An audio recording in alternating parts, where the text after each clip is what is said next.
All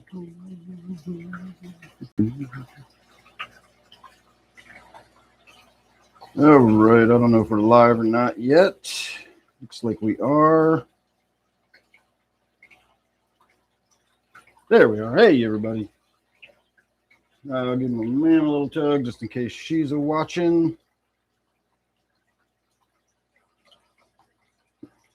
All right, Robert, hello.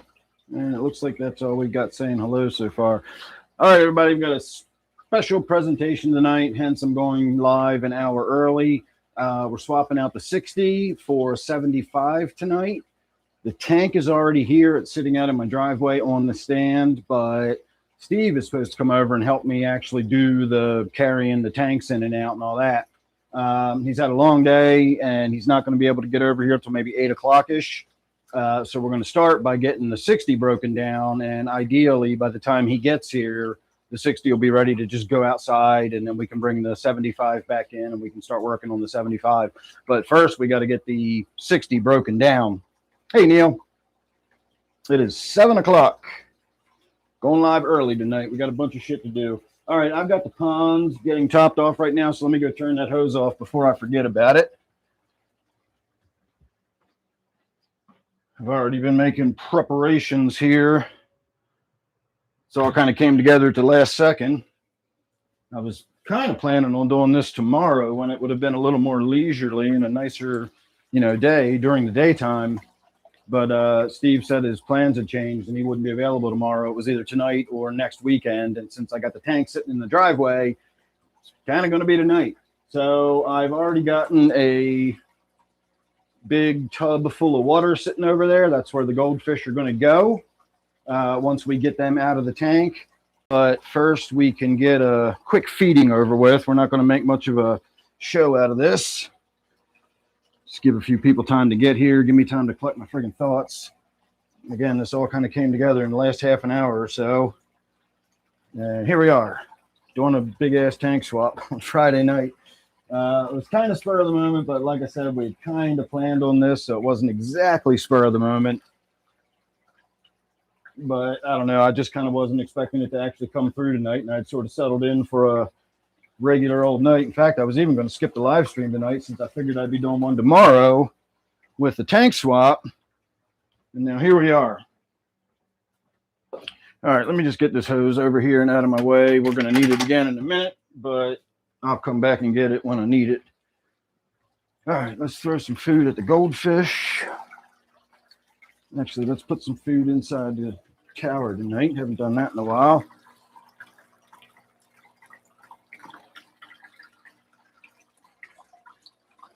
Boy, that's a lot of food all in one spot. Once those fish get in there and start going after it, I think they're going to, there we go, swirl it around a little. It was just sitting there in clumps, like one fish was going to go in and suck down half the food in one gulp.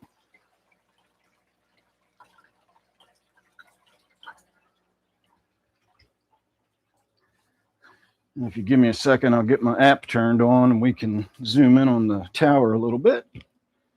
Again, I'm not going to make a huge deal out of the feeding part of the show. All right. Steve is leaving his site now. That was 10 minutes ago. So he should be here within the hour. My mom just sent me a nice little heart. And let's get you guys turned on here.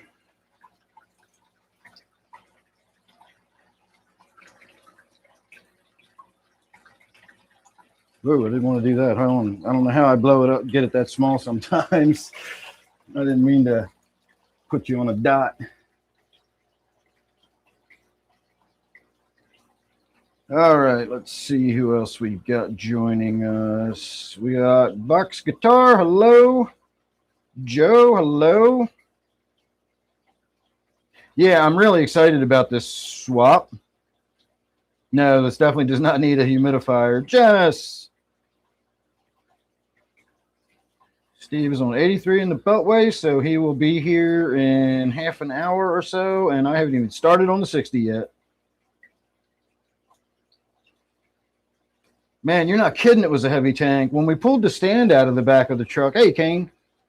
Oh, nice.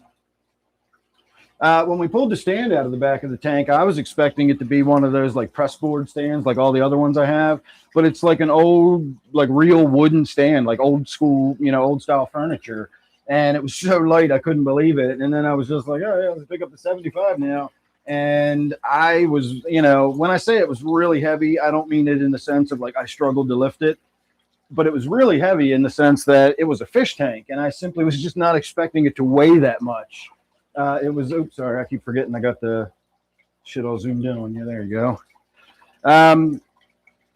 So that's what they normally look like when it's just chilling time. They all just hang out in a nice compact little school, looking chill. And give them a second to throw some food at them, and it will not look so chill anymore.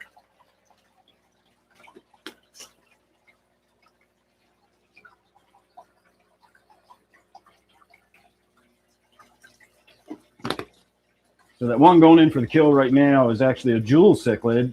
I know it looks huge, at least as far as I can tell. It's the only jewel cichlid I've ever owned, but I get the impression that that's a fairly large jewel cichlid. Most people don't even know that's what it is when they look at it. Hey, Alex.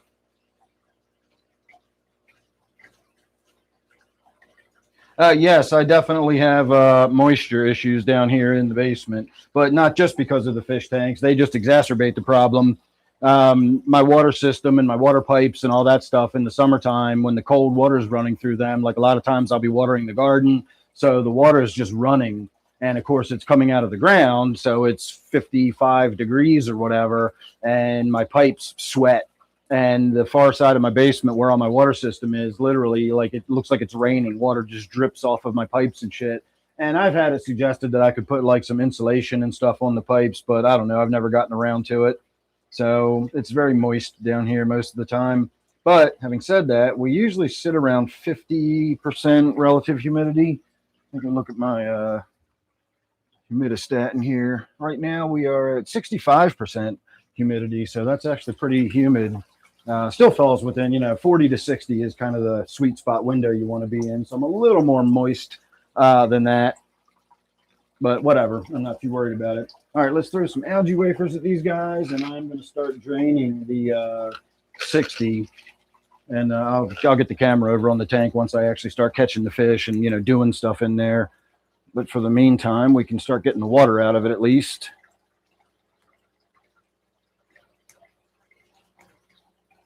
And I went to move a bucket, dear Liza, and it was heavy.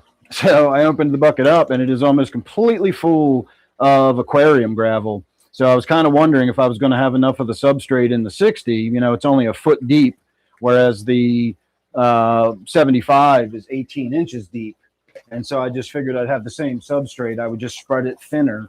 But now I'm actually going to have enough substrate that I can still have a nice, good, 2 inches of depth in there. At least I should be able to. Hey, Brian.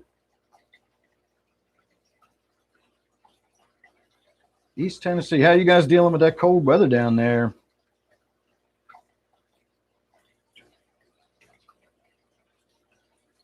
You keep your acoustic guitars in your fish tank room? You must have a different fish tank room than I do. If I had acoustic guitars, I would not be keeping them in here. They would be all warped and twisted and way too much moisture for them to be absorbing. All right, let me have a puff off of my bowl. It's actually not really much left in it. It's the kind of the end result of loading it up yesterday with weed and soaking it with the hash oil. And then as the hash oil burns down, I just sort of keep re-soaking it. And so that's what it looks like at this point. Kind of looks like most of a bowl of weed, but that's been in there. I've been smoking off this thing since yesterday morning. I just keep re-soaking it. So that's kind of what this tastes like at this point. It doesn't even taste like weed anymore. But I'm almost out, so I'm making it last.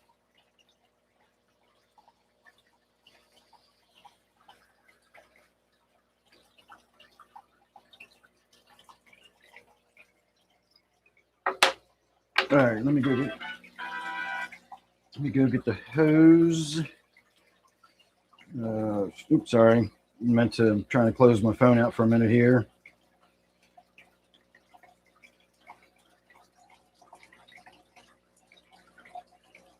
All right, did I disconnect when I did that? No, we're still good. All right, let me go get that hose, get to start the draining. Yeah, I'll move the camera to the next tank when I get back in.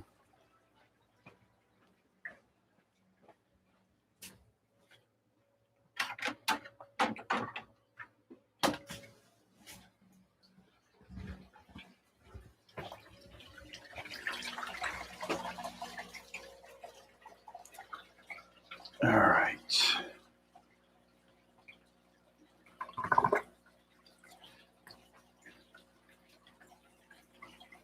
So I'm going to show you how I get this draining. A lot of times, for those of you who are familiar with my water changes, I will sort of fill the hose up with water, and I'll fill that plastic, gravel vac end with water.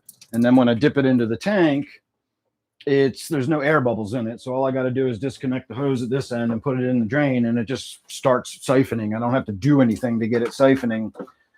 Tonight, I just put it in there. Oh, well, it might have gone. I'd be really surprised if it actually got a siphon going, but it did. Never mind. I was going to show you how I did it without getting a siphon started, but it actually started just by pulling the hose off the thing. So there you go.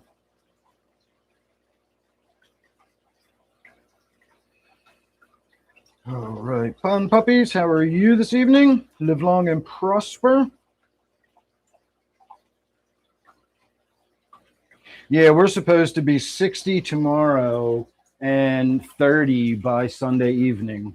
So we're going to get a 30-degree drop in about 15-hour period. All right, let's get this tank fed because this one will be in my way if the camera is still over here. I was looking in here tonight, and I really want to get in there and do some maintenance and vac a bunch of the mulm and stuff out of the bottom. It's getting really thick since there's no filter on this tank.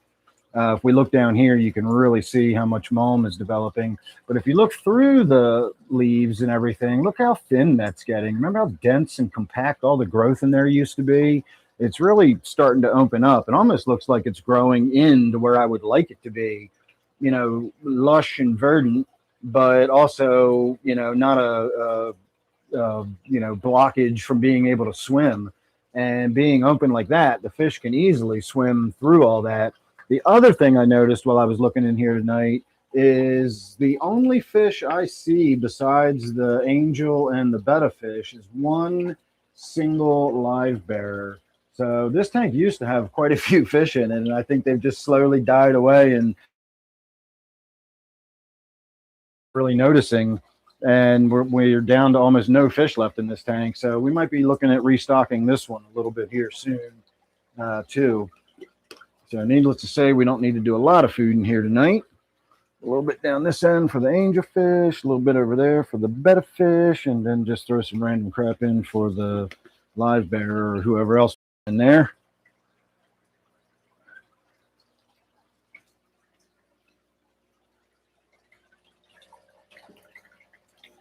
All right, we are in the process of draining, so let me get back here and start unplugging filters and stuff. All right, that's a filter number 1. That's a filter number 2. And here's the air pump. Okay, that's all I got on this tank is 1 air pump and 2 filters. So everything is shut off. The tank is draining. Collect up my little nodule. I'm not sure where I'm going to put this. I'll throw it in here for the time being. Perfect. So you see that little live bear right in the dead center of the tank swimming around right now. That's the only one left I see in there as far as I can tell. I've been looking and looking, and I've never seen more than just that one. And the betta fish even chases that one. So, yeah, silver dollars are awesome.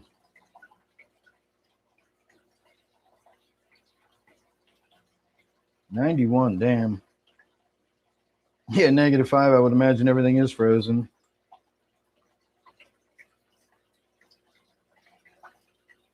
Rosie.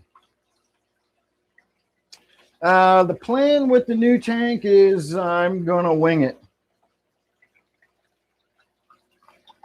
I don't really have any solid plans for it at this point. I don't have any idea other than I'm going to take what's already in this one and sort of swap it to the next one. You know, grab a few plants that the goldfish won't eat, which is a limited selection, but we'll get a few plants in there. And that's pretty much just going to be about it. We're just going to swap it over and put the goldfish in it and let it get going. I'm going to swap out the filters, and I'm thinking about taking the hang on the back filters off altogether and just putting 2 sponge filters in it. And I think that's the route we're going to go. Honestly, I've got that 4-pack of those other sponge filters I bought. I was going to put 2 in each of the 125s. I still can, or I can just put 1 in the discus tank and then 2 in the other tank, or whatever. I can just order another one. They were cheap enough, and I really like them. I'm going to feel like I can kind of see the future where I've got one of those in just about every tank I've got, and just move away from, you know, the traditional filtration altogether and just go with unfiltered tanks. They're a lot easier.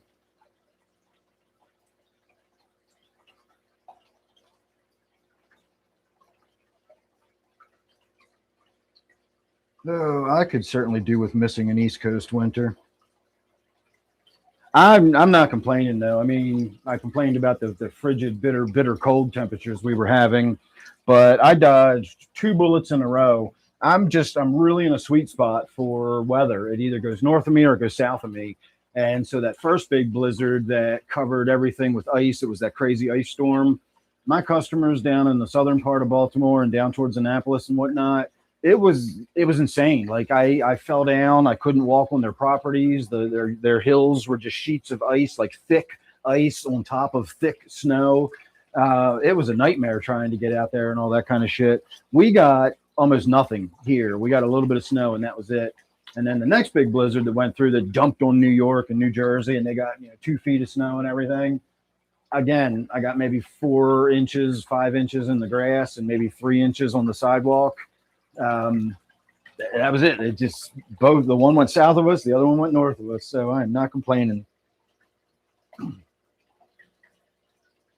Yeah, I definitely don't want a Southern California summer either. All right, let us move on to the next tank. I'll worry about catching the fish when the water level starts getting a little bit lower. It'll make it easier on me, probably less stressful on them because the less amount of time I'm trying to catch them, the less amount of time they're trying to run away from me. Where the hell did I put my food this time? There it is.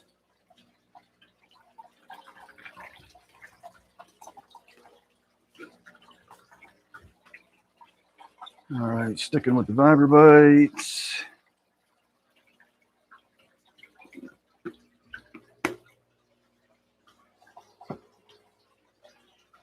And I will reiterate for anybody that lives in the sort of greater Baltimore metro area, if you're willing to make the drive out to my area, I will happily give you a 60-gallon tank with the stand to go with it, the hoods, the light, whole 9 yards. All you got to do is come get it. At this point, I'm not sure what I'm going to do with it.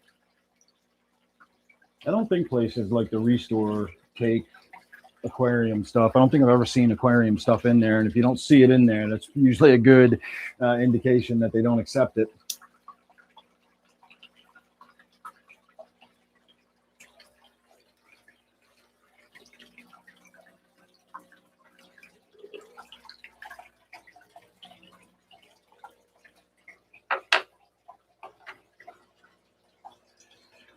Haven't had a good blizzard since 77. Oh, I remember the blizzard of 77. Got a week off of school for that one.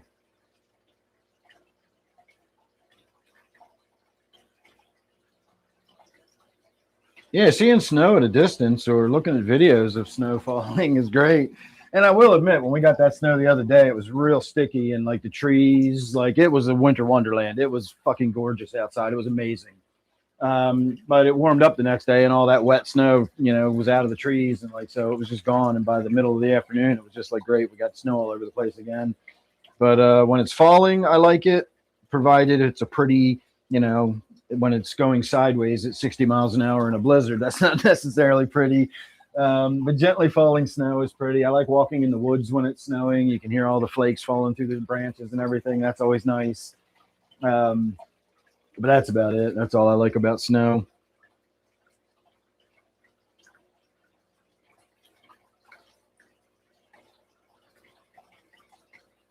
Oh, Steve's on Mount Carmel, so he's about 20 minutes out.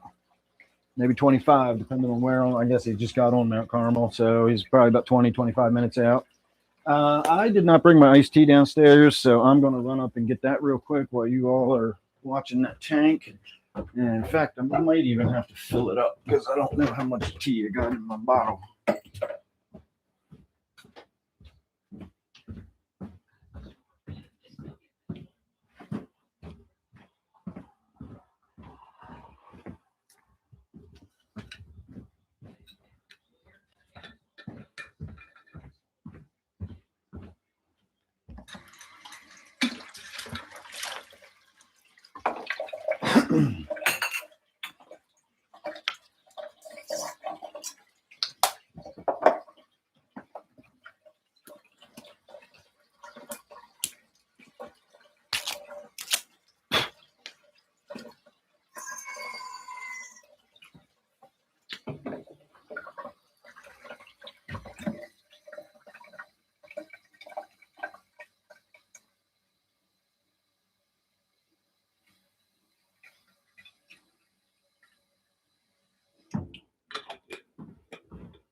All right.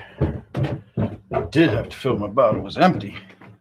My water pressure is really low too, so I guess I got to get in there and clean the pre-filter. On our water system, we have the kind of filter material they use in the reusable coffee filters. It's like a really, really, really super fine mesh.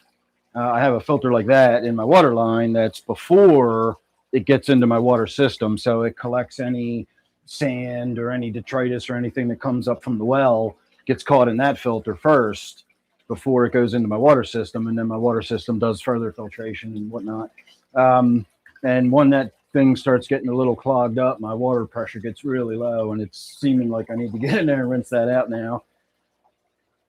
Oh, and Steve, when you get here, just come on in. The Bilko doors, they're already unlocked. Well, the Bilko doors are open, but the basement door's unlocked. You just come right on in. All right, let's skip a couple of tanks. We will look at the Great Wizard Creek Quack Quad a little later on, but we're going to get to the discus tank real quick. I just did a big water change on this the other night. Got the glass all cleaned up, and it's looking sharp. So I'll let you look at this for a few minutes, and then we'll get to getting the pulling the goldfish out, and we'll start working on that tank in earnest. I doubt it's going to be ready to carry out of here by the time Steve gets here, but it'll be at least well underway.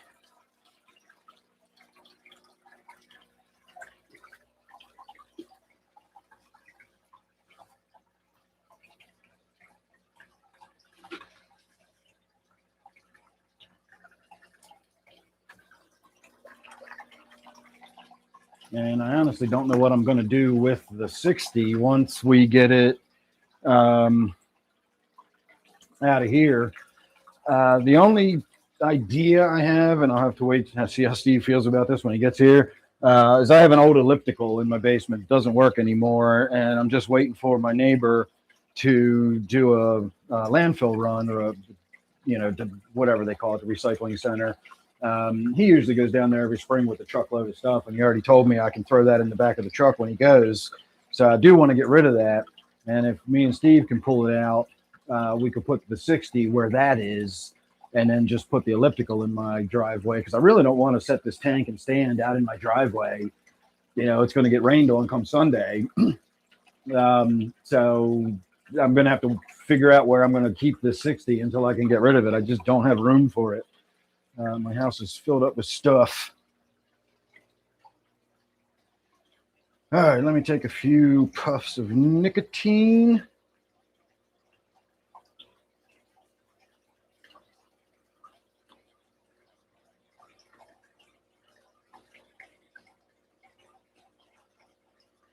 I've never experienced the Siamese algae eaters doing that. I don't guess it's not out of the question, but the Chinese algae eater has the sucker mouth on it, and they will actually attach to the side of the flat fish, and they'll scrape their slime coat off, and you'll get like a big area where the skin's rubbed raw because they do have teeth. It's like those bristly teeth. And as they scrape at the slime coat, it rubs the fish raw, and you wind up getting this big raw spot on it. As far as them like taking a nip out of the fish, I don't think they do that. Like the way the lamprey takes like a little, paper cutter, hole punch of flesh out of the fish. I can't imagine the Siamese algae eaters really doing any damage because they don't have a sucker mouth on them. And so I don't really, either they could bite the fish or not. Like, I don't know, they wouldn't really be able to attach to it the way the Chinese algae eaters do. So I'm not really sure what to tell you on that, but I've never had any experience with any type of aggression with any of my Siamese algae eaters, and they are my go-to algae eating fish. I've had loads of Siamese algae eaters over the years. Never had a flying fox. I've always wanted one, but I always go with the Siamese algae eater over the flying fox.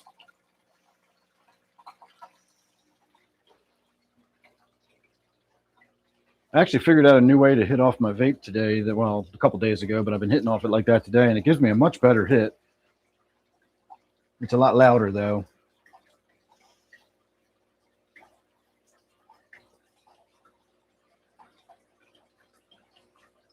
Well, do you have the real Siamese algae eater, like the cigar-shaped fish with the dark stripe down the side, or do you have the Chinese algae eater, which has like the sucker mouth on it? Because the Chinese algae eater is a bastard fish. Nobody ever wants a Chinese algae eater. They suck. Siamese algae eaters are awesome. I've actually got a big one in this tank. I used to have 4 of them in this tank. Oh, you can see them right there. So that's my Siamese algae eater, and I've never had any issue with any of them ever. And isn't that one amazing looking? That one used to be orange until I put it in this tank, and now it looks like that.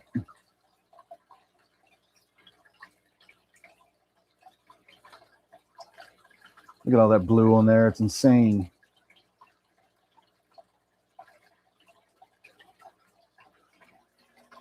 All right, let's get the show on the road. The tank's almost half empty, so we're going to start scooping those goldfish out, putting them in their temporary home. I guess I should have got some buckets ready. Actually, you keep looking at that. I'll get this bucket dumped out because I'm going to need to put the plants and rocks and birds and things somewhere while we're emptying the tank out. I'm going to have to get all that substrate out of there. Actually, we might be able to put the substrate directly from one tank to the next. I'll have to figure that one out as we go. Suppose I could put it all in a bucket and then dump it back out of the bucket. I do have, well, actually, I've got a great big bin we can put it in. I know what I'll do with it. Make sure I'm not dumping any filter pads down the sink or down the toilet like I did last time.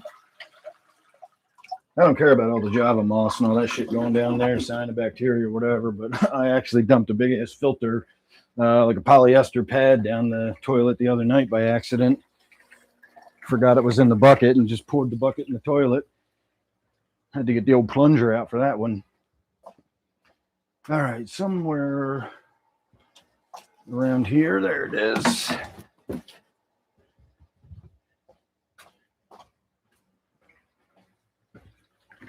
All right, so this ought to be plenty big enough for me to put all the substrate in while I was going to put the fish in this, but then I remembered I've got these big tubs. I actually use this tub for making up my potting soil. I make my own potting soil, and I just use that tub for mixing it all together before I put it into my big storage bin where I can then scoop it out as I need it.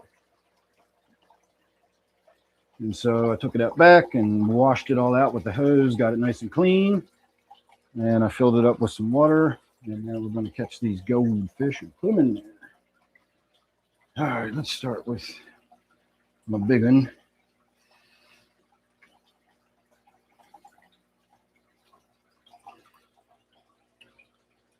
And she is a meaty girl. Wow, feels like I'm holding a baseball in my hand.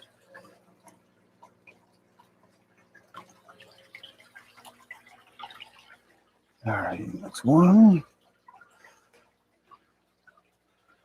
Go for the other big one because the small one's still hiding at the moment.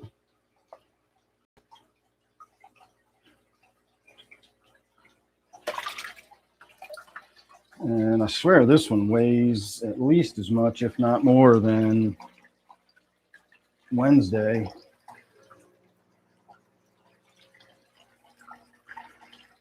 All right, one more to go.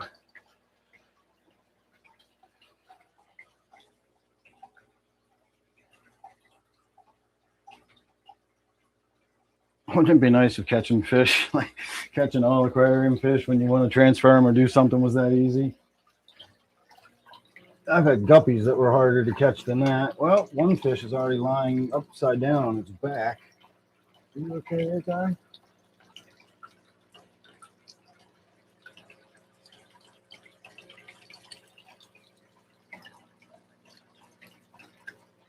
I don't even see the black one in there. I'm sure she's in there, but the other one's like floating around like something's wrong. I'm not sure what the problem would be. It's just water. I even put a little bit of warmth in the water.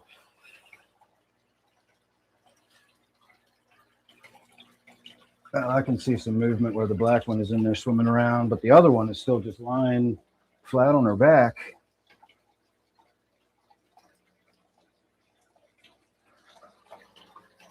Well, I don't know. I don't know what else to do with her in the meantime. We'll just leave her in there and hope everything's okay. She's only going to be in there for about an hour, I hope. Yeah, she's still just lying on her back, sort of half floating. I'm not happy with that. These goldfish do weird shit anyway. Half the time they swim around on their back in the tank. All right, what are we going to do next? Let's get those filters off of there, I guess.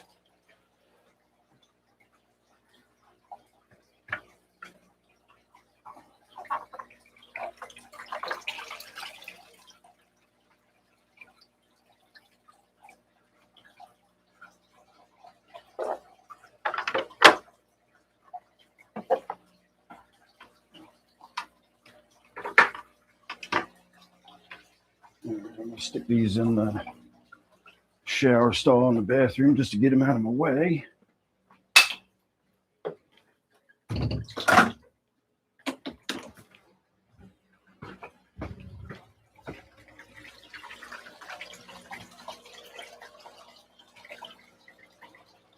And she's still on her back.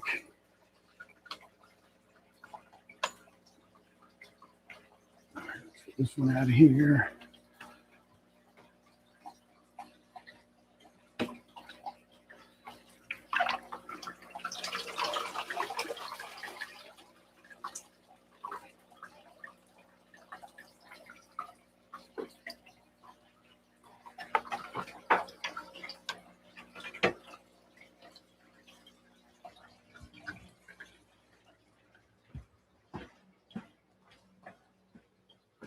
I wonder if I use that sponge filter, if there's enough juice in my little air pump. If I put a T-line on it, would it be enough to drive two of those filters at once? Because I don't want to put two small air pumps on the same tank.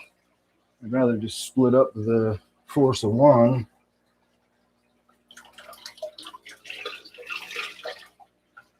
All right, get that out of here.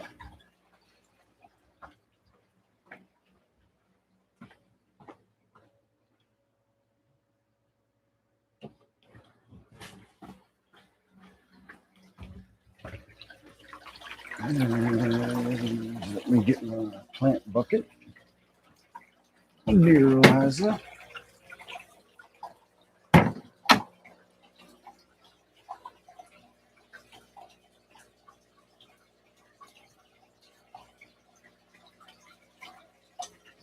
That is a plant on rock. So we'll set that down over here.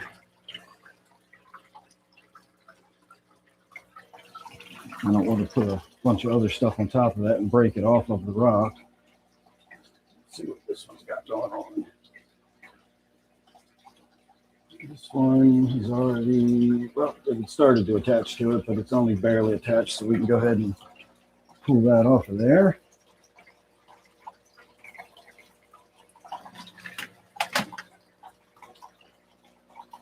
Another piece of woodwork we'll pull out.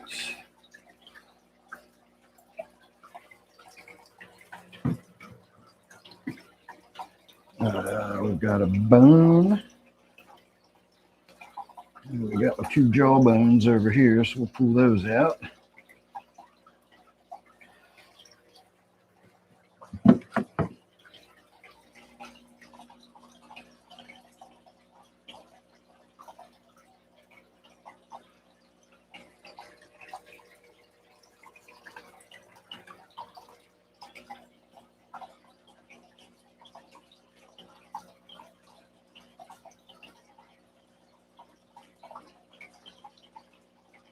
That's a tiny little piece of Java that's grown onto this rock, so we'll just go ahead and put that all in there together.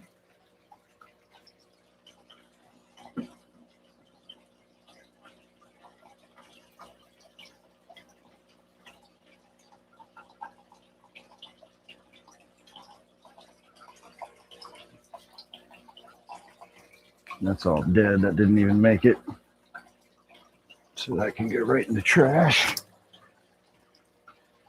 All right, big rocks. Let's put the big rocks at the bottom of the bin that's going to get the substrate in it. And then that way the substrate will be on top of it. You know what? Do we want to put that in just a separate spot? Yeah, let's put the rocks right here for now. Get them out of the way. And she's still on her back. I'm not really happy about that.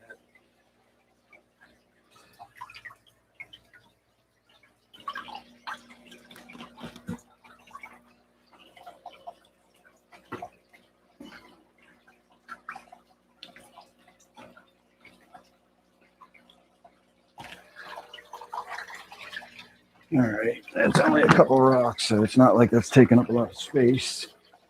I have a few snails I need to get out of here.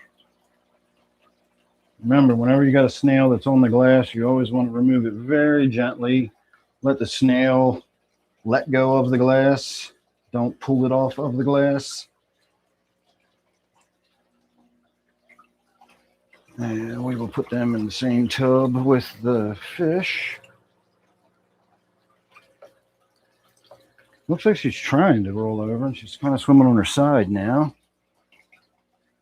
This is a huge snail, too, and it's still alive. Look at the size of that puppy. It's a ram's horn snail. All right, I got one more snail in here somewhere. There it is, all the way down in the corner underneath of the sponge filter there.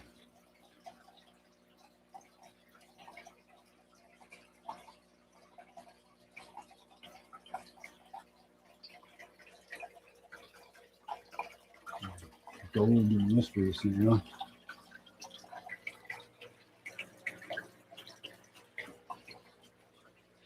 I hope she straightens up and starts swimming normal once she gets out of there. All right, let me get a little knife or something. I swear to God, aquarium suction cups either stick in a way that is almost beyond belief, or you can't get them to stay on the glass to save your life. There doesn't seem to be any middle ground. So I'm going to use a razor knife, break that seal. All right, squeeze these out.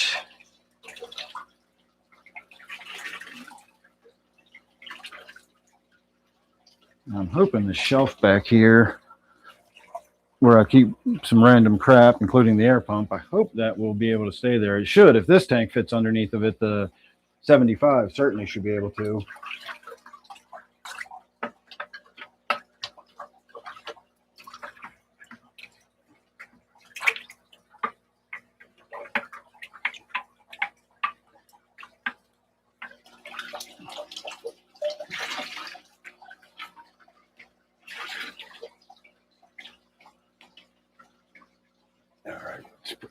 here with this stuff.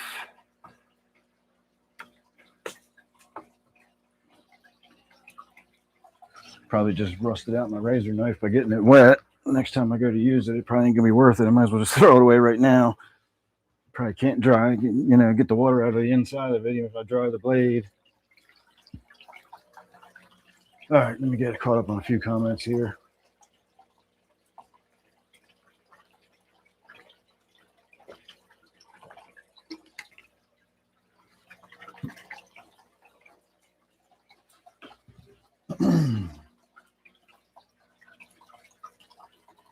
All right, let's see. I do believe I just heard Steve walk in the door.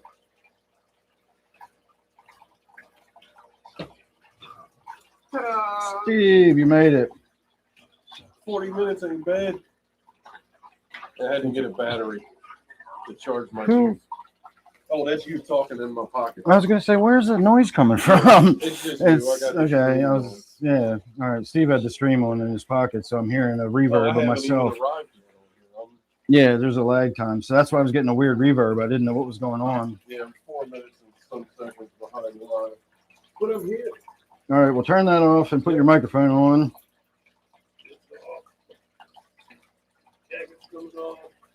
They are albino millennium rainbows.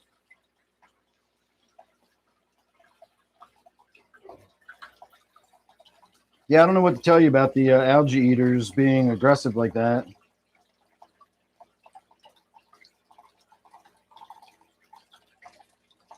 Yeah, I knew what you meant, Brian. Hey, TK, how are you? Yeah, they both go on their back a lot, both of the white ones, but she's just like on her back and she's not rolling back over. And that's not really that common for them to just stay on their back like that.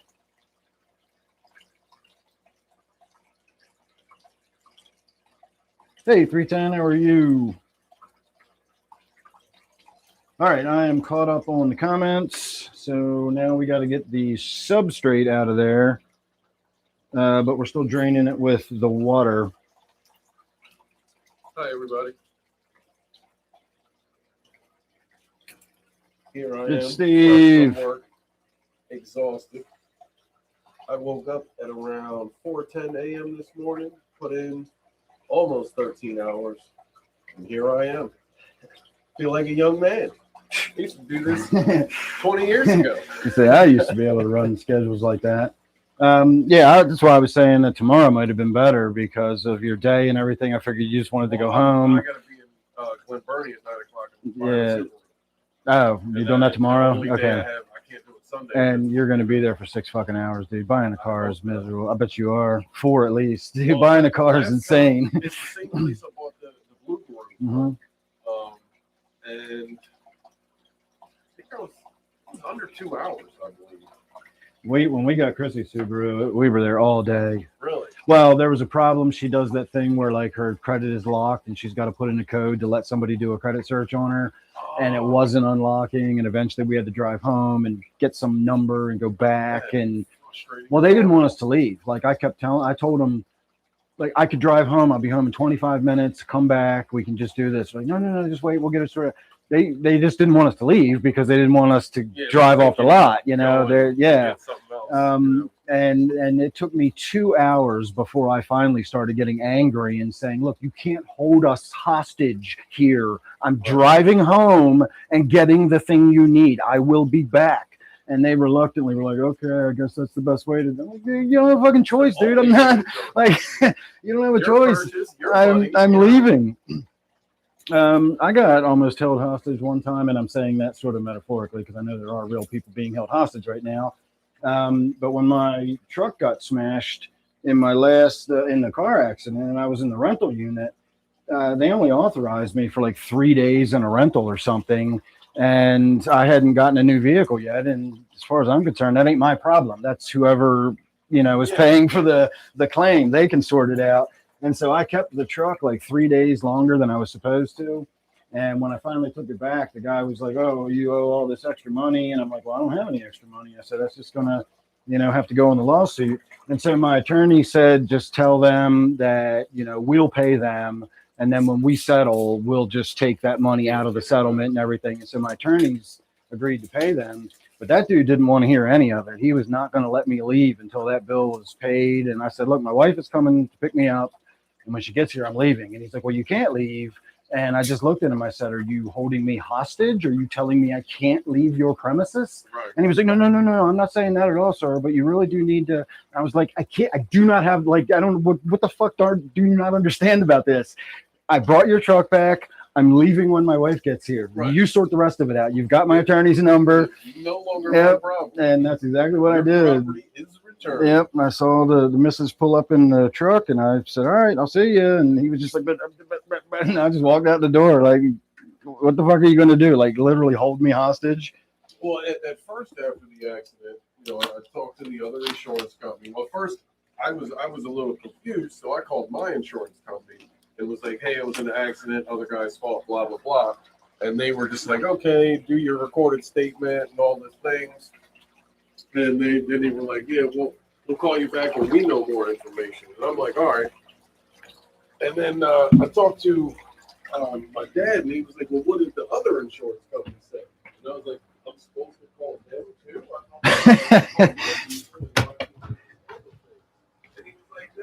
no. So I called here.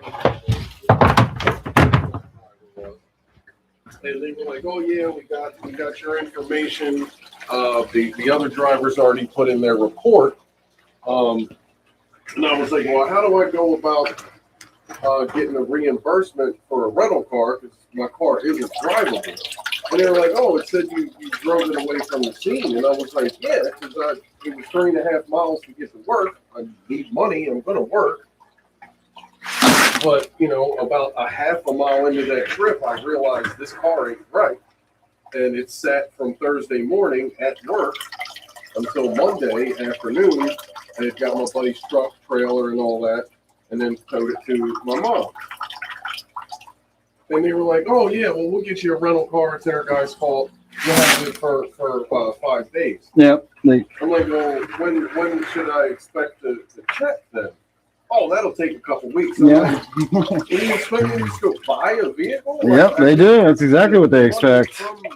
Actually, they don't car. expect anything. They just don't fucking care. That ain't their problem. And so I they. like, well, I need that money from my total car for a down payment. So I'm, get a better rate, get, financially less money. And he was like, oh, yeah. Well, we give you the initial week, and then we review it, and then we'll go from there. So they did all that, and they were like, yeah, you have it until the 27th. I'm like, perfect, that's Friday. I'd have the weekend after that to, sort things out. Either I need to borrow a vehicle for a day or two, or, am I able to buy one by then? And then a couple of days after that, after they told me, yeah, it's the 27th, then they tell me, no, it's only on the 26th. So I'm like, well, that blows. Because I'm like, what am I going to do for Friday? Luckily, my mom is on vacation in the Dominican Republic right now. Nice. Enjoying herself. Hell yeah. Down there. She sent me pictures of her with Nicole's, her parents, one of the big colorful birds. Yeah. Hanging out and feeding it, and beaches and pools, and just beautiful, beautiful stuff. Living the dream. Cold weather. But anyway, luckily she's down there, so I have the use of her vehicle for today and tomorrow. But I also have to pick her up at the airport between 6 and 6:30 tomorrow evening. Right. So tomorrow morning, 9 o'clock, I'll be at IG Burton saying, I want that Subaru. Give it to me. It's 3 years newer and about half the miles. Nice. That mine had. So, and it's got more. It doesn't have the cool roof rack stuff.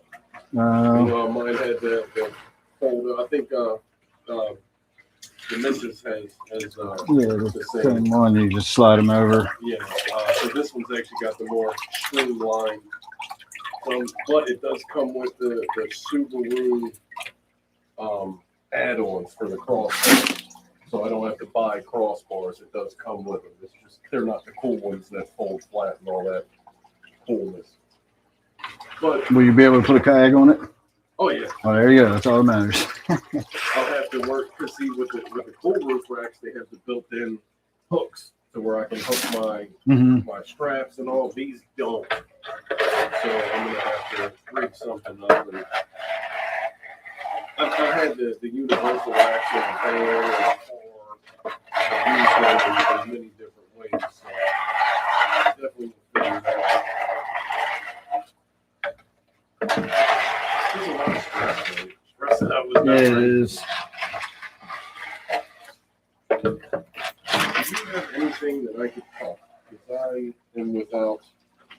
That's about as close as I got right now. I got a little joint in the other room, actually, if you want to smoke that. Yeah, I mean, I do have some grass, but it's still in bud form. So Right. I have to either break it, roll it, stuff it back. I was going to say, I got my bone if you want to do a couple bone hits. I ain't got a bone rip since the last time I did one here. I got like 3 or 4 little buds left of that Afghan skunk I bought at the store. Yeah. And I got 1 little piece of my own bud left, and that's it. I'm out of weed. My Hawaiian puff is like still 2 weeks away, maybe. But when that one's done, I'll have weed again. It's getting really close, but it's not done yet. Well, I know a guy that might be able to find some for a decent price, at least way better than a discount.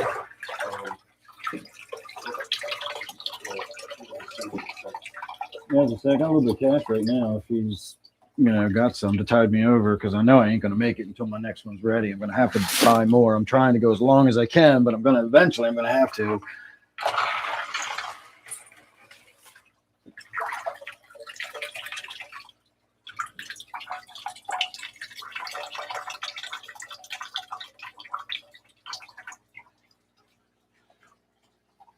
Now, for anybody that is trying to get substrate out of their tank and they only have a little bit of substrate to get out, you can actually use a siphon hose as long as you don't suck it up too quickly and clog it.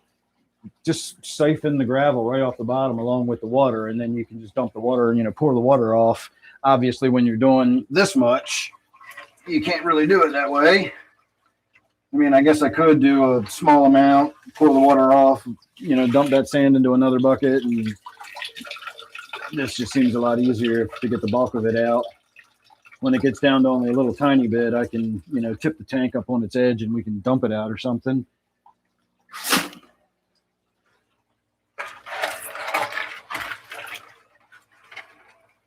More substrate in here than I realized. It's got about 4 inches deep.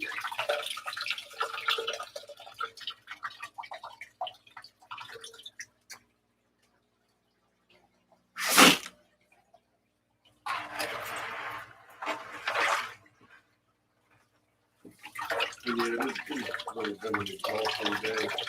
We had 94 pieces going to the house on Northern Parkway, just east of Charles Street. Yeah, they say at least you're still in Baltimore.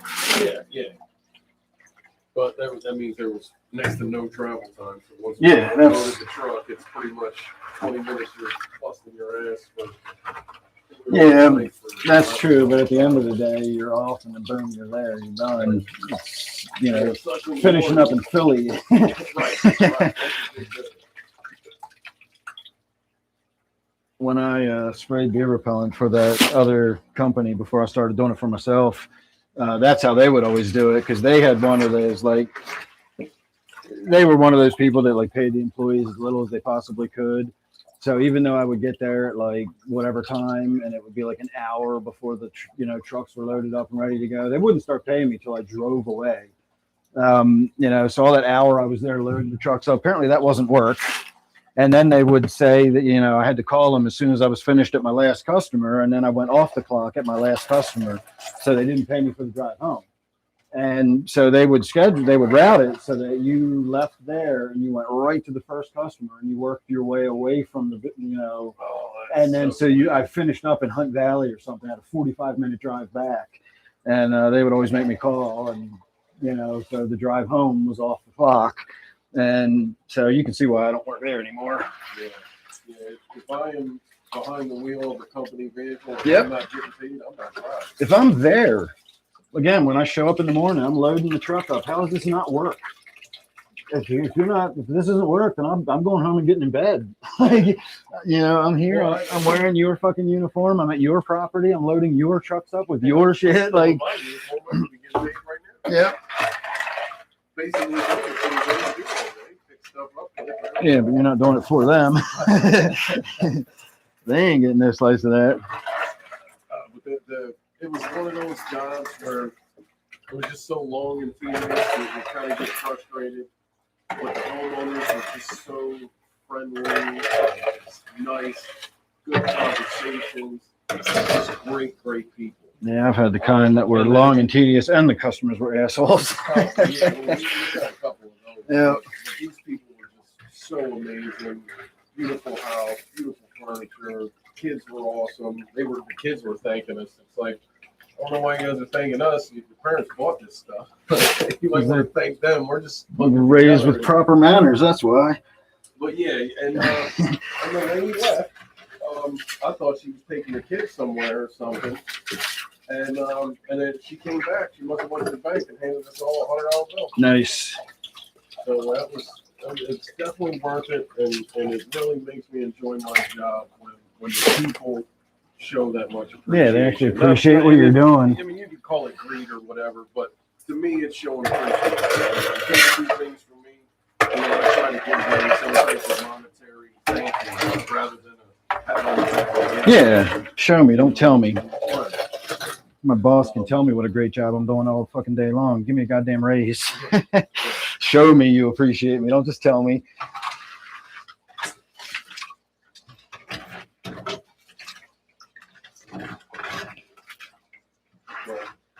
It was a good day. Full, hard-working day, but you feel good at the end of it. Made people happy. People show thanks. And they bought lunch. Nice. We had some pizza, couple onion rings. No, I'm too short to get in this tank. It's so tall. Oh, I haven't got to look at the Wizard Queef. Wow. Quad. The great Wizard Queef. That thing is so awesome. Yeah, he is, or she is, or whatever it is.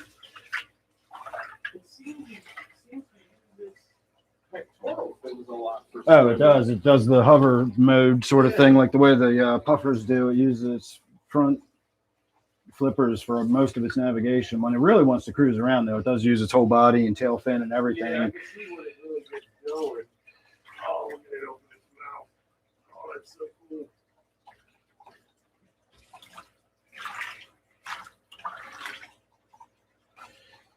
All right, everybody, it's going to be the last couple of scoops.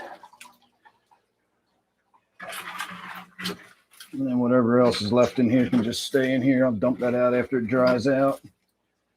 There's a dead shell from a trumpet snail. I'm trying to get a good look at this tail to really see the male-female thing, but I think once it grows about another inch or so, it'll be a lot easier to see. Can you hold the hose so it's not kinked like that and it drains a little faster? Yeah, man. There you go. Get that last little bit of water out of there. Is it stuck on the bottom? Yeah, I guess water's still pouring through it. It's just not going very fast. Yeah, I can see it moving. Yeah, it's just there's so much. Got a couple millimeters. Yeah, there's so much dirt in there. It's hard to. Did you hear what I was saying about the elliptical? Maybe moving the elliptical out of the basement to make room for this. Oh, absolutely, dude. Anything you need, if I'm here. I don't. The elliptical should be more bulky and weird than heavy. We move them at work. I was gonna say I could almost move it by myself. I thought about getting my hump strap out and dragging it out, but I figured I'd just wait till you got here. Yeah. I still might get my hump strap. I think it'd make it easier to carry that 75 in here. I had, I call them forklift straps, even though they're not forklift. They're the, put them under. It's got a couple different holes that you can stick your forearm through. Right. That way you can get a good squat and lift safely instead of trying to bend down. The dudes that brought our washing machine in had the best. I just have a standard hump strap. It's just a strap. You know, you use it however you want to use it for whatever you're carrying. But they had belts, and so they had the belt around their waist, and then they had a big strap that went all the way underneath the washing machine, and then it had a cinch on it. So they'd hook the thing onto their belt, and then they'd cinch it. You know, they'd squat down, they'd cinch it tight, and then when they stood up, they just lifted the washing machine, and they just come up with they just walked on out the door with the washing machine in between them. Neat. So what I wanted to do with the hump strap is basically the same thing. Just lean the tank over, get the strap all the way under it, get your wrist around at one end, I get mine on the other, and we can just lift with the strap. And you can lift with your wrist rather than your fingers. So we'll do it that way. Yeah, whatever's safer, you know, for you. I'm fine. It's not a matter of safe, it's just easier. I'm a firm believer in working smart, not hard. Hey, I still think I'm young and dumb, so I just go for the gusto. Yeah. I'm not even sure where my hump strap is. I haven't used it in forever.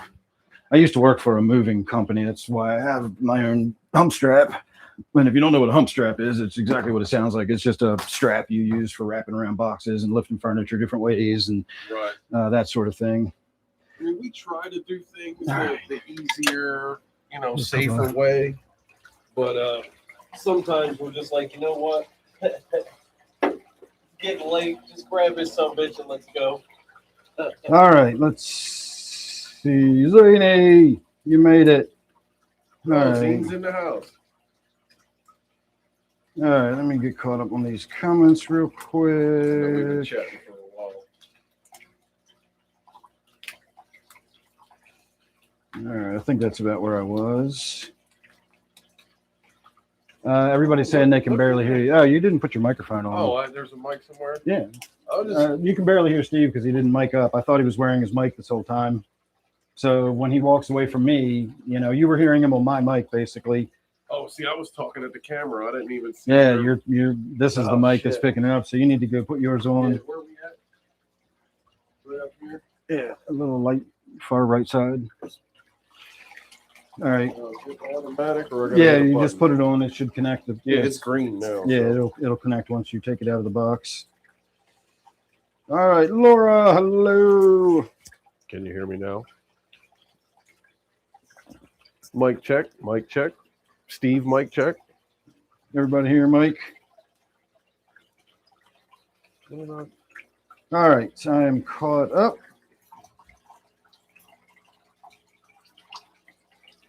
Hang on a minute. No, I'm losing my head. You handed me a bong, right? I showed you the bong, but I brought it in here.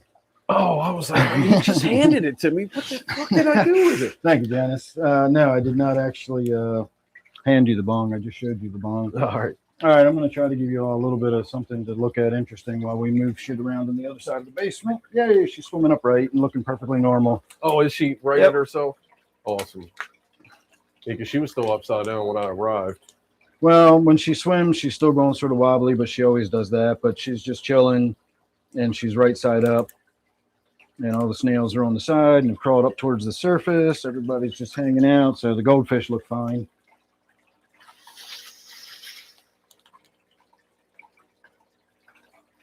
I found a much better way to hit off my vape. Oh, I heard you say that. What's so different about it? I can't do direct to lung because the vent hole is so small that even with it wide open, it's just like... Right. You know, and that's not how you do a hit. Well, some tanks are designed DTL, direct to lung, right. MTL. Well, this is supposed to be either or, but it doesn't really work with the direct to lung. But what I find is that if I leave my mouth open a little and just sort of inhale around it, it pulls enough vapor through that I get a much bigger hit. It's more flavorful, and it doesn't leave all the fucking sticky. It tastes better, I should say. It's not more flavorful.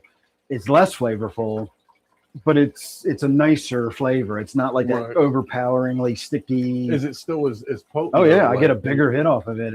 It packs like more. Bigger size wise or more? Well, I don't know. You would think that you would think it would kind of lessen the concentration. Yeah, you would think. Some air in. But at the same time, in about a 3-hour period, I emptied this. So, so I think I'm getting bigger hits out of it. I see. The only problem is it's a little noisy. It sounds like I'm hitting off a roach when I do it, you know. Right. Oh, yeah. But I blow out big hits when I do it, and they're delicious. Because I have two, well, even though I do use the disposable tanks most of the time, I do have a few tanks that have the replaceable coil. And one of them is the biggest one I have is a DTL. Right. I have two DTLs and an MTL. And one of like the MTLs are designed smaller holes, you get a little more resistance. And it's designed for mouth to lung. Yeah. Like it's almost too much suction to try and pull it Exactly. straight to your Even with lungs. this one wide open, it's not enough to just inhale off of. You got to take it into your mouth and then inhale it. Well, have you seen my new one? Or you haven't been here since the car got wrecked, have I? No. Dude, the next day that the car got wrecked, I go to hit my vape, don't turn on, don't do shit, won't charge. Add it to the So lawsuit. I'm like, fuck. Add it to the lawsuit, dude. My sunglasses got wrecked from the airbag. They went into my lawsuit. Anything that got damaged in that fucking accident, a fishing rod or something in the backseat broke. I got that replaced. Dude, this Ooh, that's is swanky. the flyest fucking thing. Look, it's got a leather back, but look at the other side with the red leather. How it's got the Lux written, and the X of the Lux is more copper than the bronze of the rest of it. The camera might not pick it Yeah, I up, was gonna but you say can my see eyeballs it by- aren't. Nah, it looks all gold to me. Yeah, but dude, it hits the same, but that's the same one 2.0. So it's still the Lux Pro Max. I still like this one better. Yeah. But this has got, look at the size of that vent hole. Yeah, Like you can close it all the way down. You can That's- open it all the way up. that's my vent, all the way open. See this? That's the vent I'm talking about on mine. That's all the way open. If I push that closed, I can barely hit off of it. If I open it all the way up, it's still not enough to just inhale off of. Well, they have this line right here. And when you use the MTL tanks, you're supposed to set it to the line. Yeah. And that gives you the resistance of Exactly. the draw and inhale type. All right. And this is called Magic Marker, Permanent Marker, Sharpie, something like that. That sounds delicious. Oh, speaking of dead fish in my tank over here. Got another dead one right there. I just threw a dead one away out of this tank the other day. So there you go. I was right. I am really losing the population in this one. Hang on a minute. I got a dead fish in my hand. Can't really do a bone hit off Which of. one is that? It looks like one of the Buenos Aires tetras or whatever was in there. Oh, you've had I lose track of what fish I have in which tank. And they're not really, well, any tetra is not really a long-lived fish. Some a little longer than others. But I don't know about you guys, but I tend to get maybe 4 to 5 years out of most tetras. Sometimes 3, sometimes 6. You find that about average for what you get 4 to 5 out of a tetra? Years? Maybe 3, maybe 6. I've gotten 5, but 3 years. Yeah, 3 to 4. 4 years is normal. Yeah.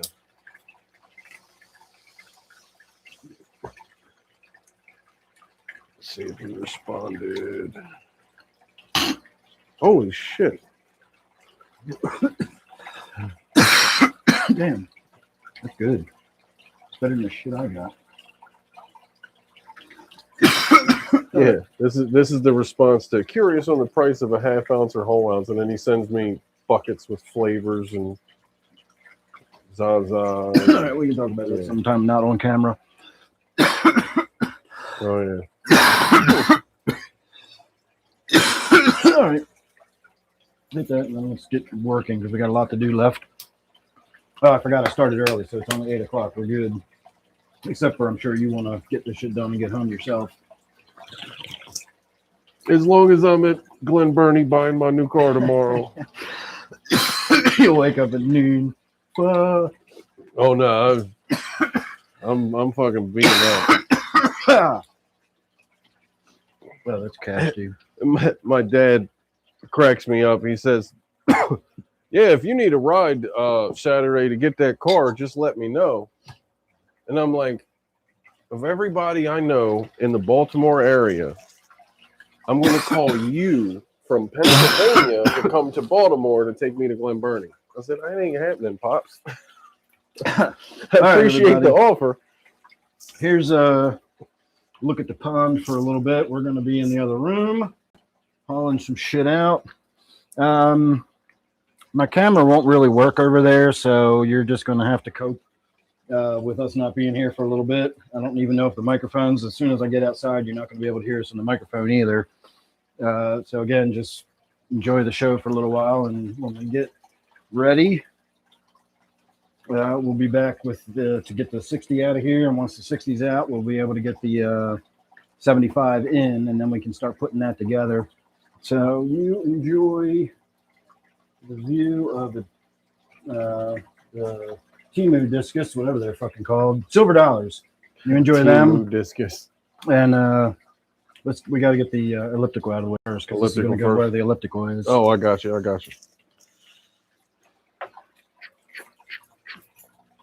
Might need to move some shit off the steps to the Bilko doors for the elliptical.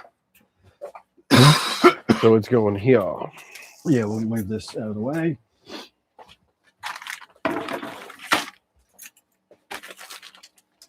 Let's see, anything else around?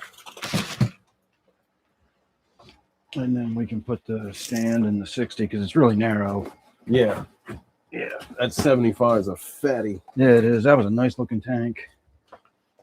And I think if I had to pick, if I could only have one size tank, I'd probably go 75 if I had the room. I like my right now, currently, 125s. well, yeah, I mean, you got an amazing fish room. I have a room. Do you think we'll be able to get around all that shit with that elliptical? I think we'll be all right. It's not too wide. The widest part is up here with the handles. Yeah, and they'll be that high. higher up. Yeah. As long as I clear the top. This is the heavy end anyway.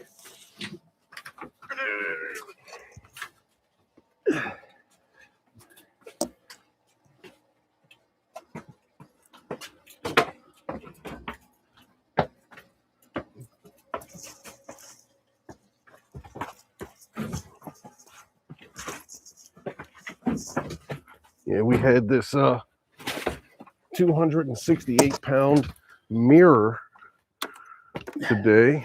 Just let's set you over here for now. That had to go to the master bedroom in the second floor. Primary bedroom, I'm sorry. I'm trying to fix some of the speech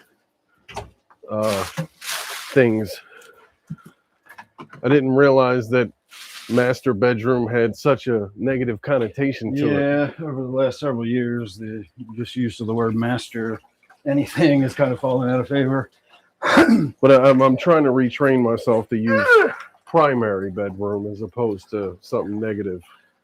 All right, everybody.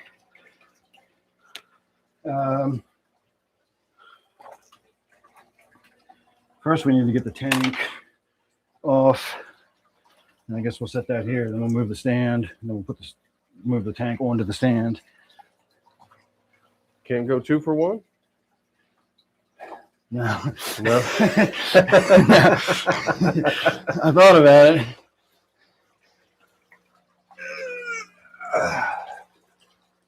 Watch it. It'll be all right. I'm going to slide it up there. All right. I just didn't want to push it on you. Don't want to crush your pothos. All right, perfect. Yeah, that would have been a pretty heavy 2 for 1. Yeah, and they're not connected to each other or anything, so fuck that. That's a lazy man's load. Or you go in first.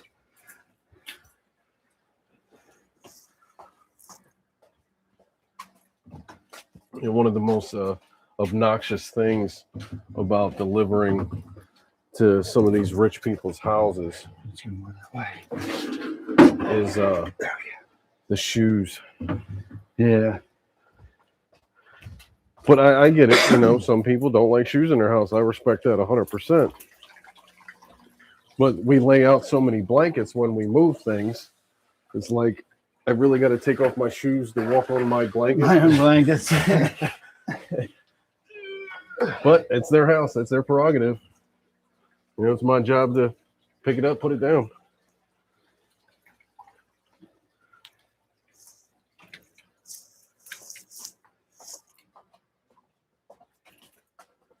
I really got to find a home for this. I guess looking at this is better than looking at that janky old elliptical, but still, it's still just taking up space in my basement where I need to get rid of this shit. Start downsizing. That's fine. Well, it does take up less space than the elliptical. I'll give it that at least. A little less. That's the downside. Right. Catch my breath before we go to the next stage. All right, everybody, you still with us? You have 3 viewers. Me in my pocket, Zini. All right, let's see. Oh, hey, look who it is, Young Stitch. How are you? Young Stitches, hello. Let's see where it was.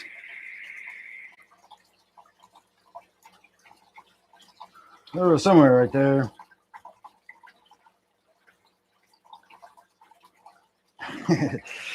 Art wants you to cut your hair to make a wig for me. Yeah. Well, my hair is a little thin, but I cut it like 5 years ago. Fish guy, a couple hello. wigs out of it. So I've known it was around 38. Well, maybe 37, but noticeably at 38, the thinning of the hair. One of these days. All right, let's see. Just getting caught up, making sure I'm not missing anything. Oh, this one's for Stitch. I was sharing some rojo with Dano.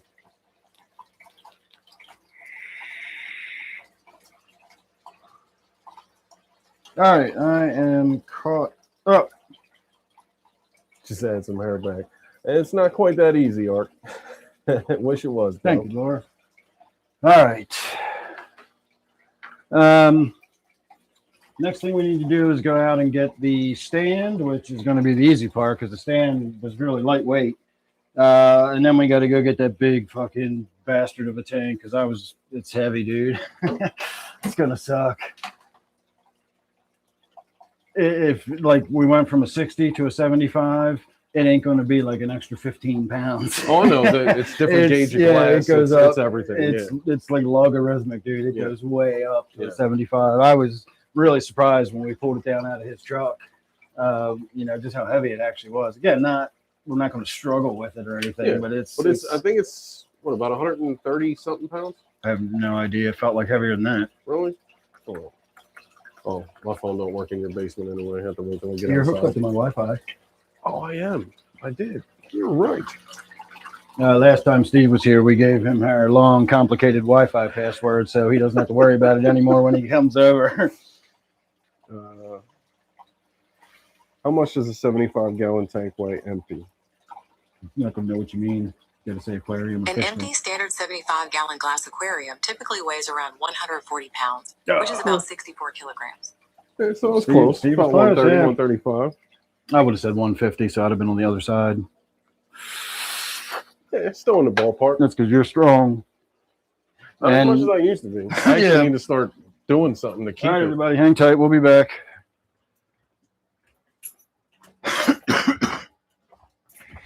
So you being strong, it felt lighter to you. Maybe in a weaker, it felt heavy. I was thinking there's no way this is 130 pounds. That's got to be more than that. Yeah, because a 55, I think even at 60 is under 100. Yeah.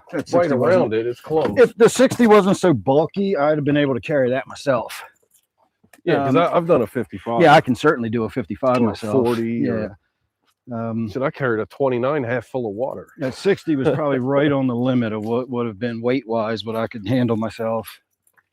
All right, let's take the tank and set that down.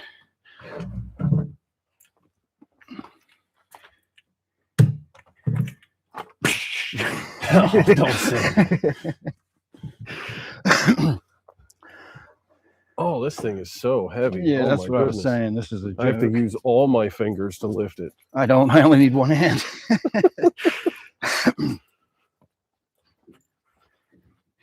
All right, we got to watch the doors because the doors are going to be swinging up. And Oh, they so, swing? yeah, All just keep it tilted a little bit. Yep, I got you. Hold on, let me catch the bottom. There we go. Yeah, I should be holding it by the bottom too, but it's so light. Oh, hang on, I'm stuck on a box.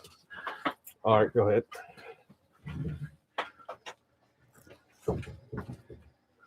This is a nice stand. I like it. It is cool.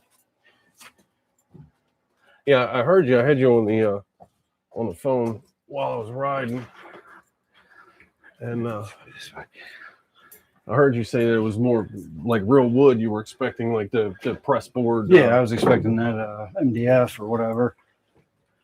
Well, I guess this isn't MDF. This is press board. So they're slightly different. Same principle. The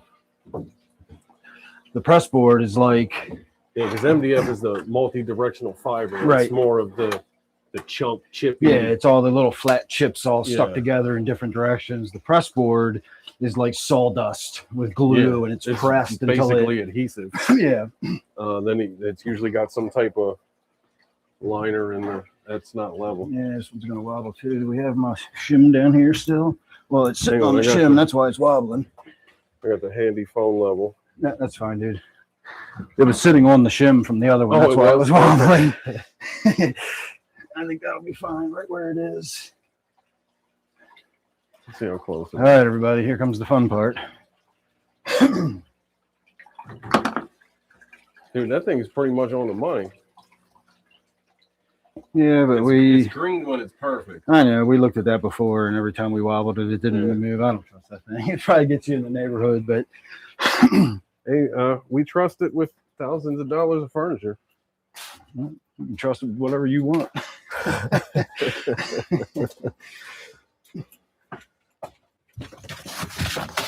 But you know, the phone is in a case. I've dropped said phone. And my basement floor itself isn't even level, so dude, after 25 years living here, I still hate the motherfucker that laid these pavers down.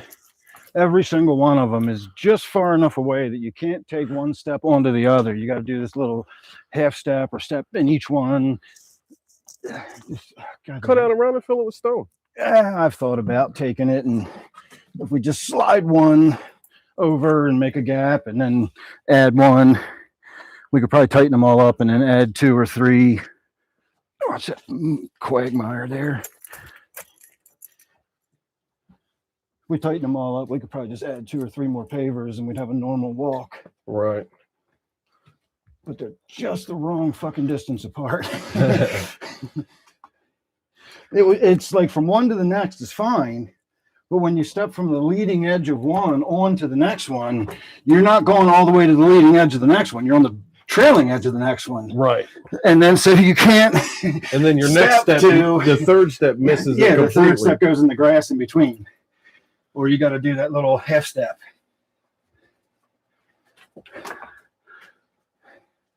All right, we're going to have to look at this and figure out what's going to be the better side to put forward in case there's any scratches or anything on it. Right. Yeah, it's steamed up already. From Oh yeah, cold. it's cold outside. Is there a label on one front? Yeah, my side is the back, of course. So we'll Oh, try. well, you want to go back out quick? I'll cut right in here. All right. That way we're on camera spinning. Well, your back is. Shrimp tank finally got in my way.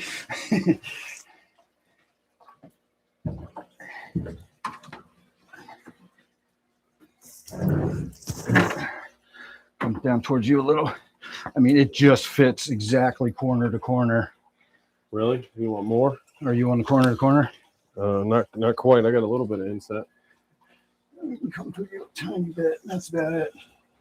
Oh, what did I hit? Yeah, that's the same guy. Yep, at least that feels right. Yep. All right. That was like work. All right, let's get some deadly Windex in here.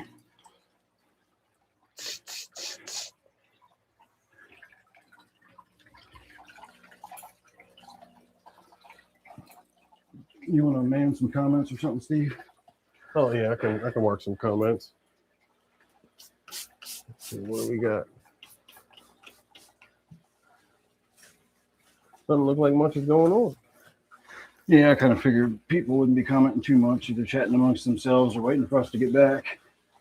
It's not like I can pay too much attention to what's going on tonight. This is more of a watch me do stuff kind of live stream. Yeah. What was it? Back to the old Friday night action stream days. Yeah, I forgot all about the Friday Night Action live streams.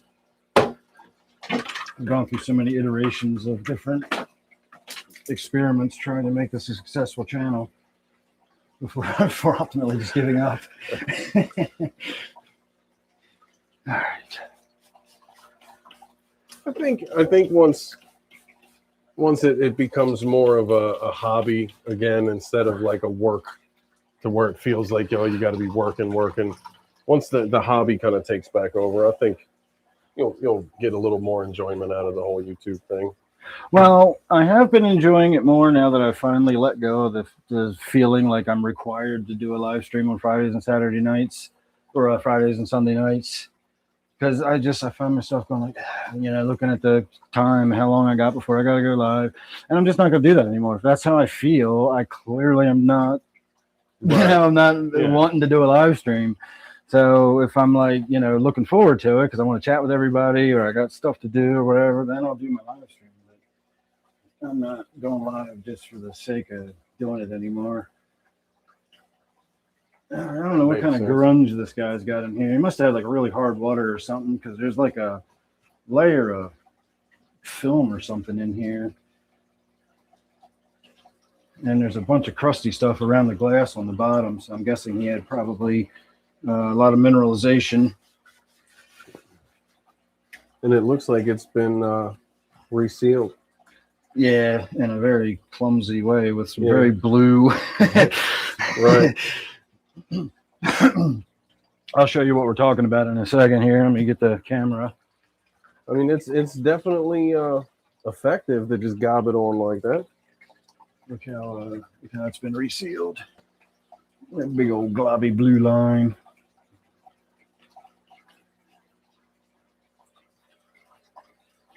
But that'll be under the substrate. Yeah, You'll barely see that shit. You won't see it at all, so I'm not worried about it. Huh. What? This pretty much answers the question of the crossbar being supported. Oh, that's true. There's no crossbar. There's nothing on this. I didn't even realize that. We got a fully open tank. Stick your hand in there. Do you feel cold? It still is. Wow. It's like putting your hand in one of the freezer cases at the store. That is cool. Like when you get down about here, you can feel a layer of cold air just sitting there. Yeah, just. Oh, that's so neat. We should totally be on mushrooms right now and stick my head in there.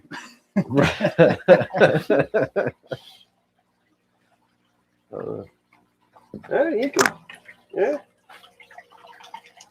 It'll fit. All right, Steve, just so you know, that was all I needed. So if at any point you feel like you're ready to go home or whatever. Oh, they're all pumped up. I've been moving shit. Well, that's what I figured. I'm basically still in work mode. I know. Like I said, that's what I figured. From the job site to here. So. But I just wanted you to know you're not obligated to hang out or whatever. If you are feeling tired and want to make the trip home. That's cool. I'll help finish it up, Heavy lifting is what I need help with. Do whatever is necessary. Hang out in the fish room. Look at the fish. I feel like I need to put a blow dryer in here and blow some of the cold air out. I guess it'll warm up eventually. We're getting this. It's actually dripping on the front from the sweat coming down off of it. And I got half of my giant AA battery down, so this will give me the fuel to continue. Now, I'm assuming that's just going to sweat back up again here in a second because the glass is cold. It's been sitting outside for a couple of hours. Oh, there is a scratch right there in the glass. Damn it. There's a couple of them. Oh, that's razor blades. Is that a scratch? No, that's not a scratch. Yeah. Must have cleaned the glass with a razor blade. I hate people. All right.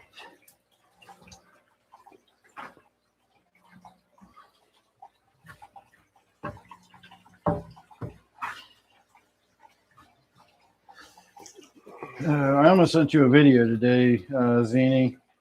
A buddy of mine sent me a video yesterday, and I watched it today. It was half an hour. I didn't feel like watching it last night, but you know how I've watched all the videos where like the British high school kids try American foods and stuff like that.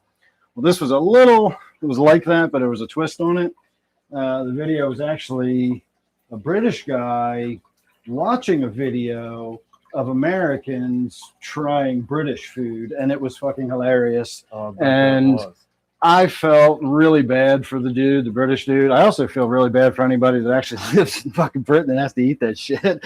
But he kind of knew like it wasn't going to be great, and he went into it, you know, sort of trepidatiously, like, we'll see, you know, there might be some stuff they're okay with or whatever.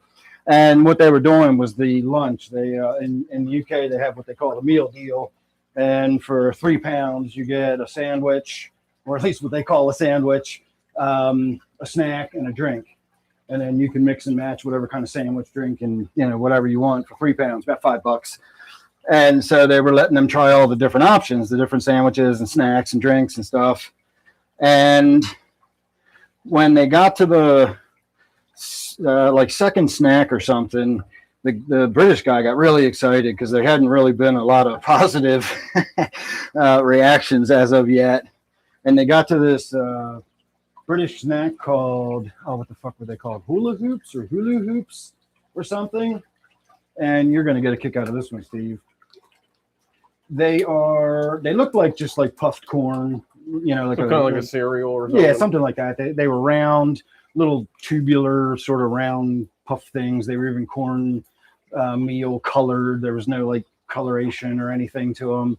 They were just these plain little corn crisps, but they were beef barbecue flavor. And the British people that were letting the Americans try this food were in Kansas City. Oh my goodness. So the first guy just looks at him and said, "You're bringing beef barbecue flavor snacks to Kansas City? That's bold. I'll hand it to you. You're going bold."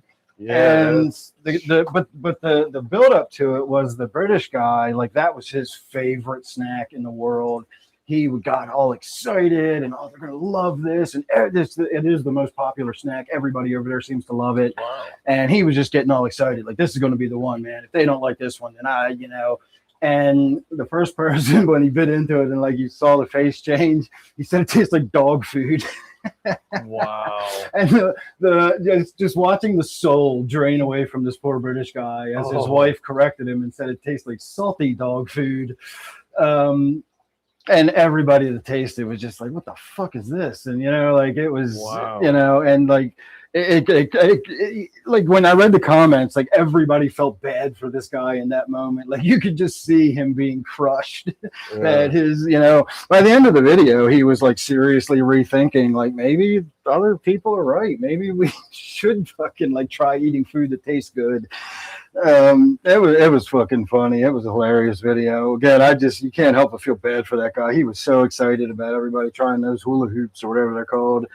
And again, dude, like they went to Kansas City. You can't take barbecue. You can't take City. Yeah, you don't take barbecue into Kansas City. You bring it out of. Yeah, you go to Kansas City. Yeah, you go to Kansas City to get the barbecue. All right, we're going to keep wiping this glass down until it's dry because it keeps moistening from the sweat. I just want to make sure there's no real bad scratches in the front. It doesn't seem like there is. There's little ones in here. See any, there's a couple little on the inside, but it's nothing that I'm worried about. It's a really nice tank. Yeah, it is.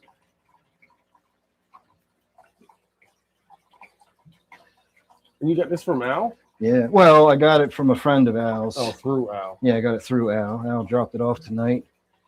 His daughter, who's been living with her boyfriend, and Al and this kid's father are friends.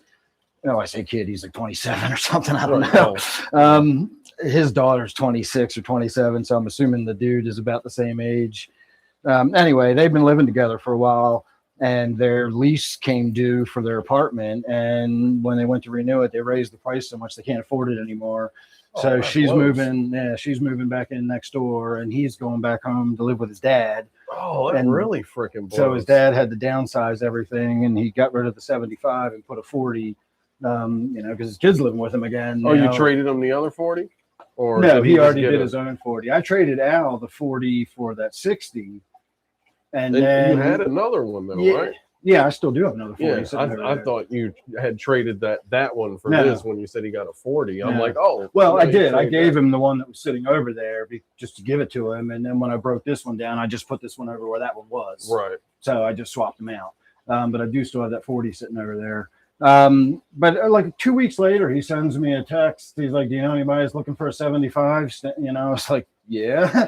And I was like, let me think about it. And I was like, yeah, I want the 75. The only thing I was thinking of was like, what the fuck do I do with the 60?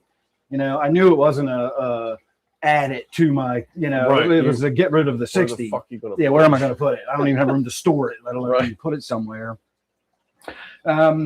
So the more I thought about it, I was like, you know what? I'll throw the fucking 60. I'll take it to the dump if I have to, but I'm getting a free 75. I've wanted a 75-gallon tank for I don't know how many years now. And every time I always talked about upgrading the goldfish, I always talked about pretty much the same. Yeah, I'm trying to slide it towards this way. I got this wedged in there a little too tight. I don't want it touching it, but I do want it this end a little bit. And I want it flush so that the tanks are even. The 20's a little off. It is indeed. All right. I think that's good enough. How is no face? All right. Let's start by seeing if I can do this.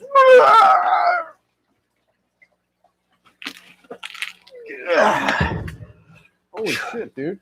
Feel like a damn Atlas ball.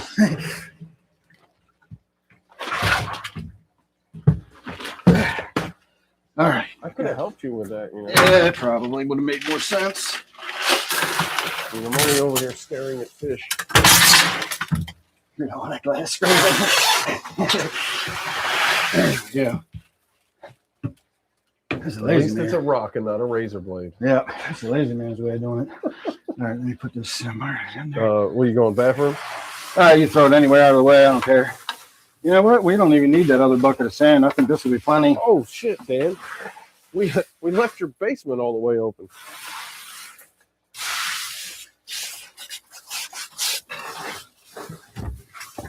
Yeah, I think that'll work fine. I think I had a lot in here before. Yeah, we left the whole back door and all open. I just closed that up. Oh shit! We just walked completely forgot that we had left the door open. Thank you. I walked over there to put the bucket down. I'm like, why is it cold over here? The fucking door's wide open. Well, that's that. Let's get started putting shit back in and filling her back up. Got a few rocks to throw in there. Got all kind of space in here now. Got a plant with a rock already attached to it. That's going to go on this end. It's growing in that direction. So and I was thinking of plants that are safe for goldfish. Cactus. Oh yeah. Where was the rest of that shit? Oh, I put it in this bucket. I shouldn't have brought it up until I remembered the damn name. Now I got to think of something else.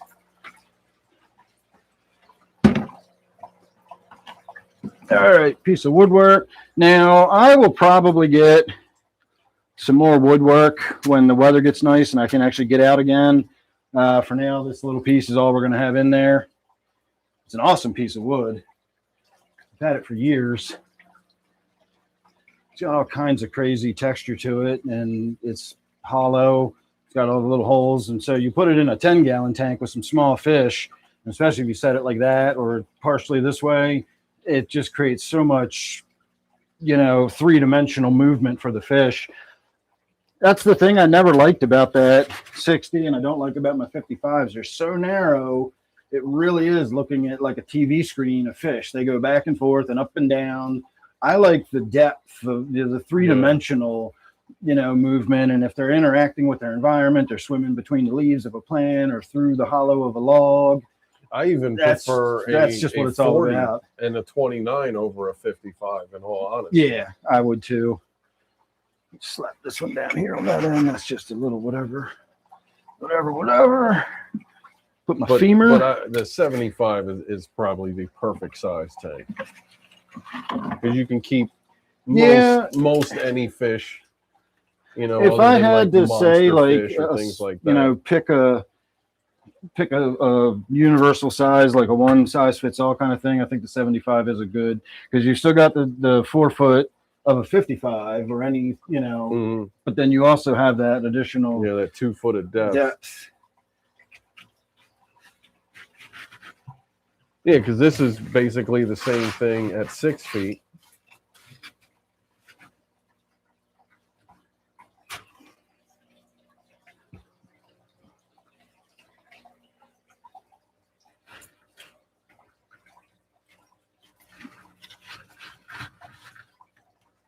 All right, that's going to do for now.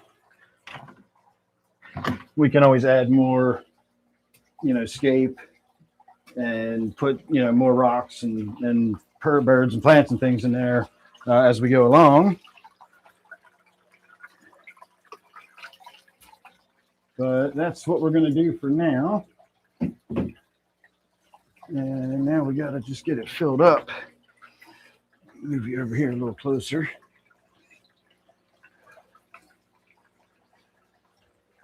How the Goldie's doing? So all we got to do is start putting some water in there, and we'll be ready to go with the fish. Well, you can barely see Wednesday. Yeah, the black one's invisible in there.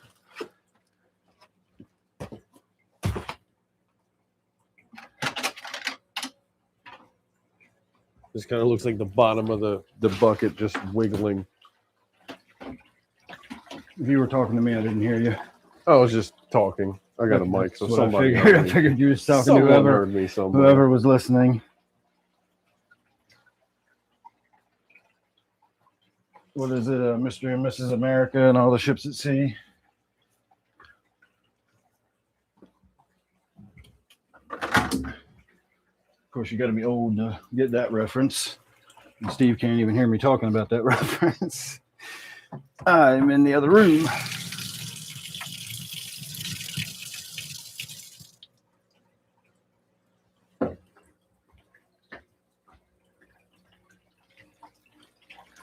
I made the reference. Looking a little fat. Oh, that thing is so fat. I made the reference of Mr. and Mrs. America and all the ships at sea. Do you get that reference? No, I do not. I told you got to be old to get that one. I got the one. Was it Wednesday or Sunday? I don't remember. You said one recently that I got. It was something about a TV show, and you were on a Sideways Who rant, and then it reminded you of a different TV show that I remembered when you brought it up. I don't even remember what you're talking about. Yeah. I do remember I talked about a boondoggle, and I looked that up later just to make sure I knew what I was talking about. And a boondoggle is actually a thing. It's a let me put the camera back here so you can get you guys will see the tank filling, but I guess you probably want to see me and Steve too, so we'll just do something like this, and you'll get to see a little bit of all of it. Work my way over here. We got plenty of time for the tank filling, so we can do some bong hits while we wait. Hell yeah. Get this party started. Woo, lights. So a boondoggle is what I said. It's a giant, colossal waste of money, but it's specifically a giant, colossal waste of money when it's a government project that doesn't really come to fruition. And so the taxpayers spend a shit ton of money and get nothing out of it. That's a boondoggle. The classic example that always comes up is the California high-speed rail to nowhere. It costs $1 billion and doesn't exist. That's a boondoggle.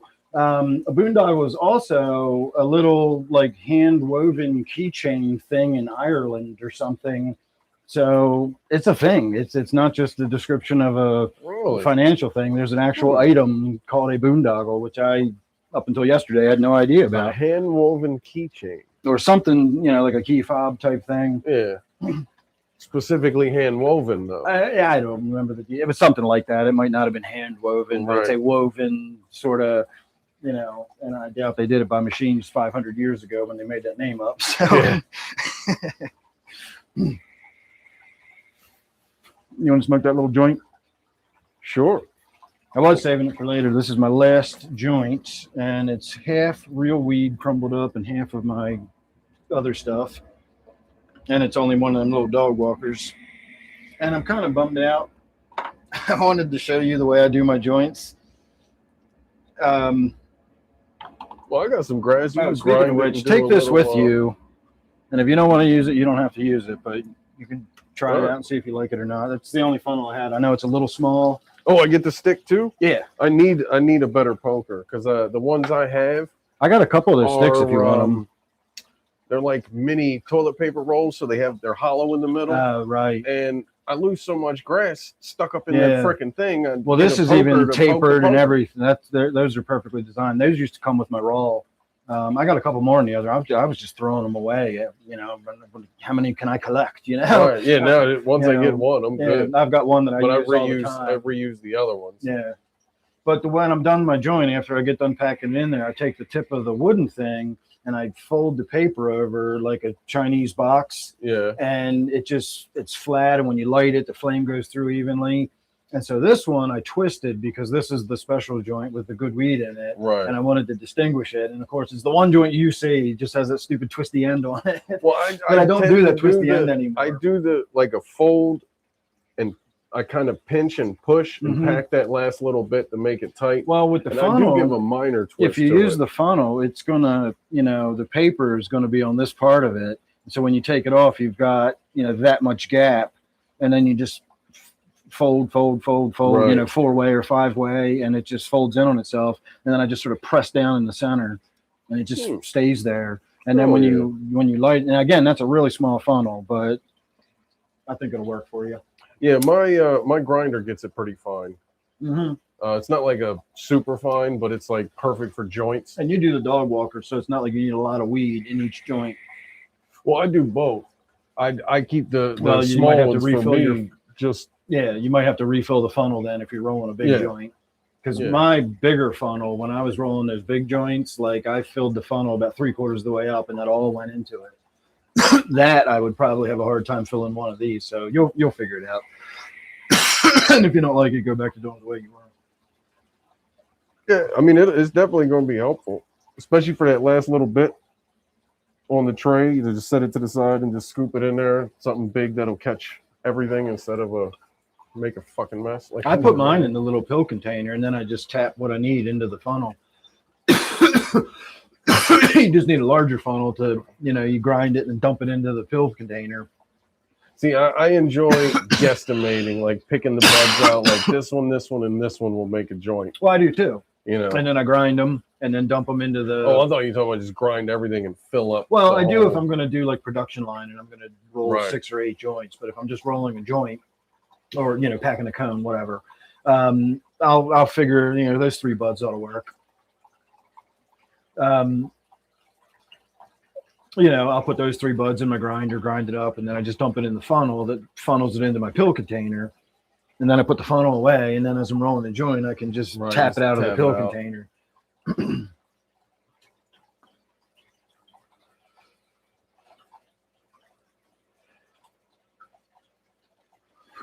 It's going to take a while. Not as long as a 125. Probably about half the time of a 125.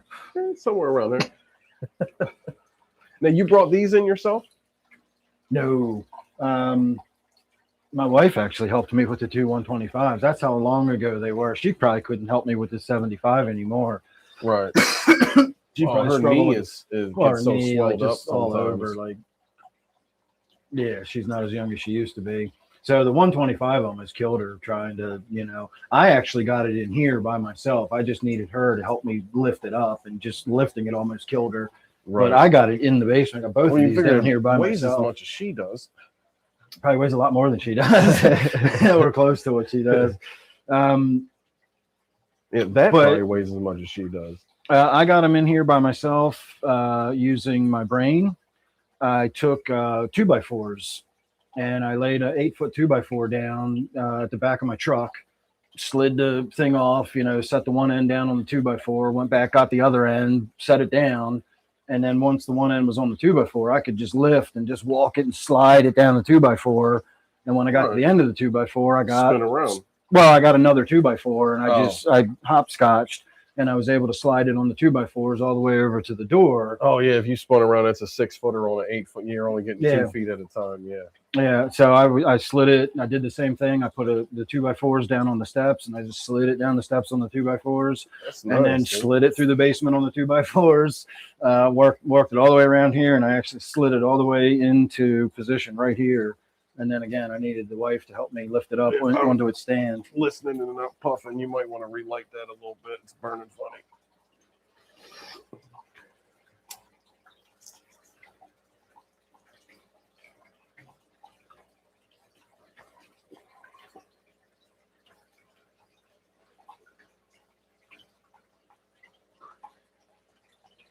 Does anybody want to look at the Great Wizard Quad for a few minutes? Yeah, that thing is so awesome. It's going to be a while before the tank is filled, so let's go look at him for a bit. I'll get the camera zoomed in on him once we go over there. I'll read some comments, get caught up, etc. I got all kind of shit all over the floor because I got everything moved out of the way so that we could It's pass awesome through here that you easily. say that perfectly. All right. What are you saying, Steve? How you said etc. You said it properly. I always say X. Oh God, that drives me crazy. There's a podcast I listen to every day, and the guy goes, "Et cetera, et cetera." There's no fucking X in the word, and he says it all the time. It's like one of the things. You really enunciated the ect. Yeah, That was awesome. Some people always say like yada yada, like my wife does. His thing is saying et cetera, but he says X, et cetera, and he's from New York, and so he hits those X's so hard. I want to punch him in the neck every time he fucking says it. That's so funny. Did I put I put that in here. I need to get this thing. All right, let's see where the fishies swimming. We didn't even feed the tanks. Let's throw some food in there, and then you'll be able to get some feeding action happening. We're going to go with the little black worm pellets tonight because they'll fall right straight to the bottom in the center there. I'll get the light turned on for you. Oh, how he flared out as soon as that thing opened up. Like it was like bang, alert mode. Yep. That was It's awesome. definitely learned when dinner time is.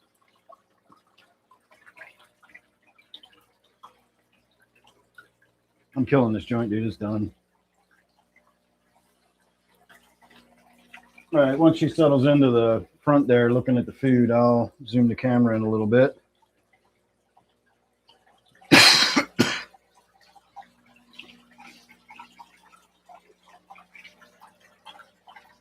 All right.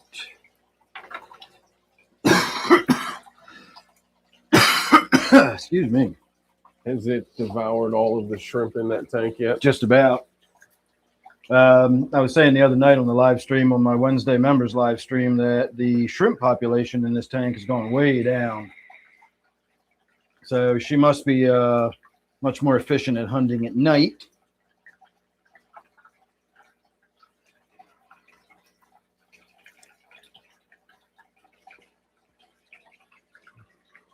Well, she definitely looks like active, yeah, I do like the stand a lot. active hunt mode, or at least searching.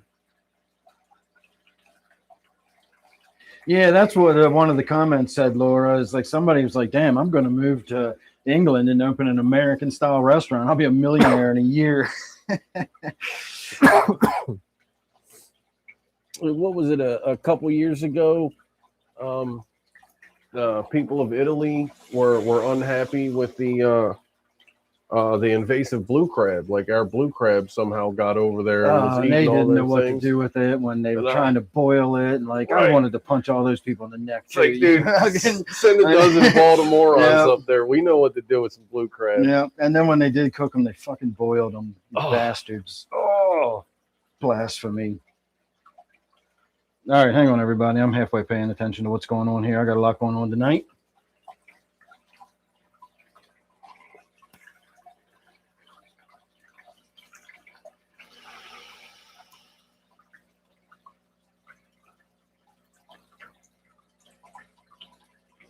Whoa, how was I supposed to put them back in my tank, Laura? Anubias is the only thing I've really found that I can keep in there that the goldfish won't destroy. I might try taking a big chunk off of the giant Anubias that's growing in the 125 and putting it in there and see if we can't sort of jumpstart the scale, because Anubias is really slow growing and what's in the tank will eventually fill in, but it's going to take a long time. The tank you're looking at right now, I know it's kind of hard to see if you look in the back areas, but all of that crypt is already, there's new growth crazy on that crypt in the back. And that's the whole back wall is going to be crypt pretty soon. I'm actually going to have to consider the filtration because I think the water flow is going to get blocked around all that growth that's going to happen. You can see the Java fern on your right.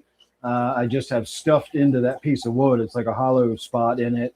And I've got new growth coming out on that. So it won't be long before those roots grab that wood and it's attached to it. And then the Anubias, you can see there, I just sort of have it wedged under that one rock and it's sort of laying against the flat rock. There are already new roots coming out of that rhizome and crawling onto that flat rock. And that little light green leaf you see on the tip there is new. That's why it's light green. It's not fading away. It's still filling in. So we're getting some good vigorous growth off that chunk of Anubias, and hopefully it'll just grow right up the length of that rock and sort of curl upwards towards the light. And we'll get a nice display of roots and everything off of that as it fills in. So even this tank is going to grow in way faster than the tank we're setting up now. Anubias does not grow fast.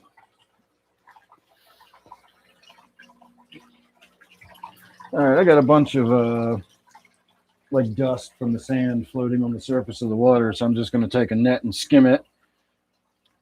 Once the filter starts flowing and we get some bubbles and splashing on the surface and whatnot, a lot of this will get splashed away. It's just sand dust. If I do this enough, it'll fall to the bottom. It's weird. You wouldn't think you would get the dust off of it from, you know what? It might be from what was in the tank originally. Some of that white, crispy stuff that was in there. Yeah. Do you know what type of fish the dude kept? No idea. Didn't even think to ask.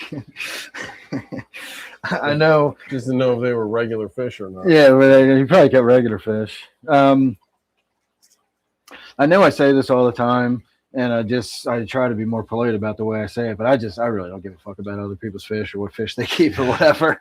Like if you're a friend of mine, and you're telling me about your fish or something, that's one thing. But I don't care about other people's YouTube channels. I don't watch other people's fish tanks, and I barely look at my own. It's just, I don't know. It's not the same for me anymore. It's just part of my life. It's not like this exciting thing. I was just thinking the other day about, I really do take stuff for granted as far as like my depth of knowledge and experience, and I just do it. And I probably make it look easy because I don't have real issues or problems or whatever, but that's because I've done it for so long. If you looked at looked at my fish room 10 years ago, I had some fucked up tanks that were overcrowded and messy and, always having problems and fish dying. And like, I hadn't gotten there yet. But once you're there, you just sort of forget that that's a lot of knowledge you've acquired over 15 years. Well, I think that the two biggest problems in fish keeping is overfeeding and overcrowding. Yeah. It's just that. opinion. my yeah, opinion. I can see those being big issues. That and probably too many damn water changes, too being worried about the nitrates. Well, yeah, the finer things, but everybody, what do? They're at the store, they're buying their fish food. Oh, look, there's a new fish. Yeah. Boom, then they add that one to the tank, and then the next time they need fish food, there's another new fish, and then there's another fish in the tank, and pretty soon you got like 50 fish in a 29-gallon tank. Yeah, It's I've like, been shit. there. I guess Every 2 a weeks you buy a good new fish. a good analogy for what I'm talking about with fish keeping is when I was truck driving. At first, like you're driving a vehicle the size of a fucking house down the highway. It's something. It wasn't necessarily intimidating, but like you were driving, like you had to climb up into this huge vehicle.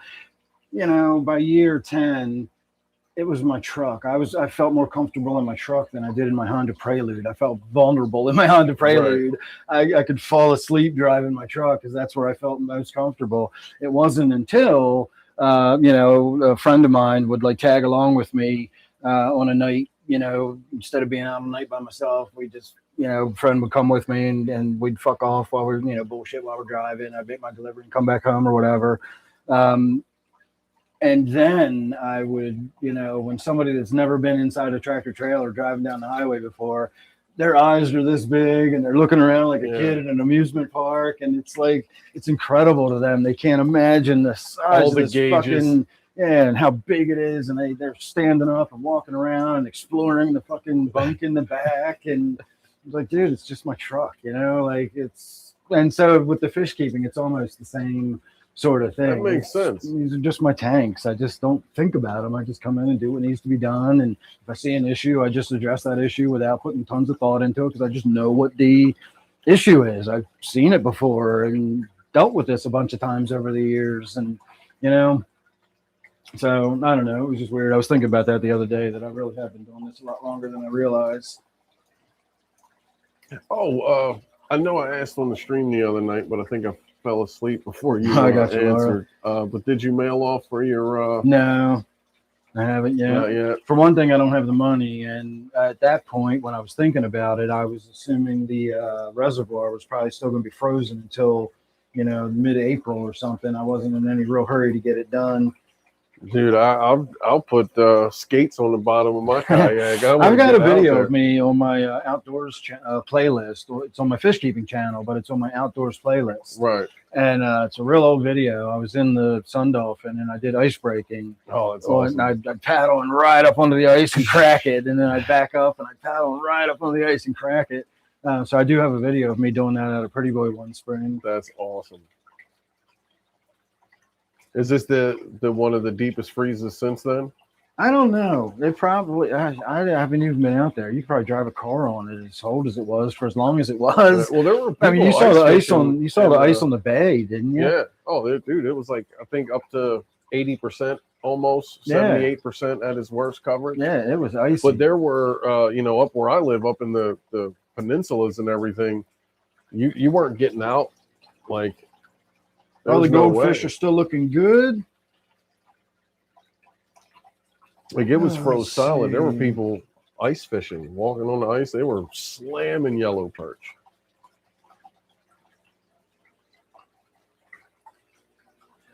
All right, I can get another stop sign. I'm going to plug the sponge filter back in. We're going to start working on putting this tank back together at this point. And I want to think about how I'm plugging these plugs in. So that sponge filter will go there. And do I want to put another pump on it or do I want to?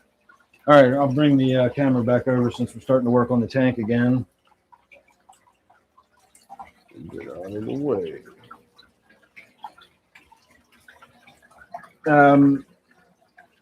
I might try putting tea on it, and we're going to install another one of these sponge filters.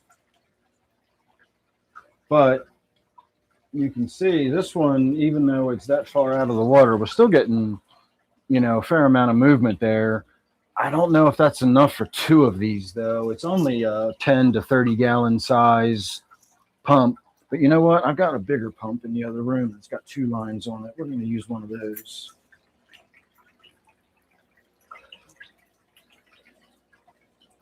Here, I'll show you my pile. I think I've showed this to you before, but I'll show you all again. This is just where I keep a bunch of random shit. I got big ass air pumps. That's what we're going to use. I got other air pumps up here. I got extra lines. I got boxes of carbon power heads, more air pumps, heaters. That's my big jumbled ass mess.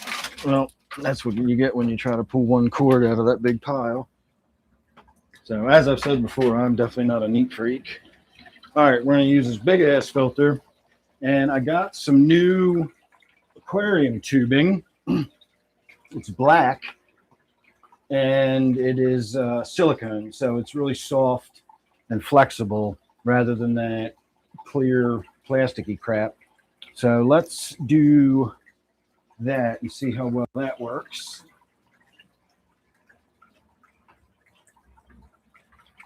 Yeah, I got some of the Co-op's brand silicone tubing, and that stuff's really, really nice. I do like that. Well, I use the slightly thicker gauge silicone tubing for my vacuum pump, and it works great. I've been using silicone on my vacuum pump for years. Can you loosen this and lift the camera up? Just bring it all up to like there. Oh, way up there? Yeah. All right. And then back it up a little so we got a good wide view. Yeah, don't trip over. I can't see where it's looking. Yep, you're good. Good. That Squares? Yep. Cool. All right, so I got 50 feet of the silicone tubing. Because why not? It was one of those I could have gotten like, I don't know, 25 feet. It was like 10 feet for $6, 25 feet for $8, or 50 feet for 10. Yeah, you know, yeah. so I go through this stuff over the years. I use it to drain fuel tanks or siphon this, or, you know, it doesn't only get used on fish tank stuff. So I'll go through this over the years. This is probably a lifetime used to have supply. old trucks, and there was always vacuum leaks. I had rolls of that shit in the garage. That's what I'm saying. I'll go through that, using it for something at some point, somewhere, at some time. All right, let's get that unplugged. Pull this one down. Thank you. Yep.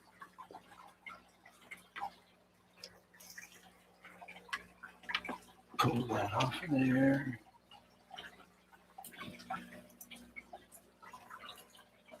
Did you want this anywhere specific? Just set it on my stool over there if you want. All right. Let's get it out of the way for now. I'll clean up tomorrow.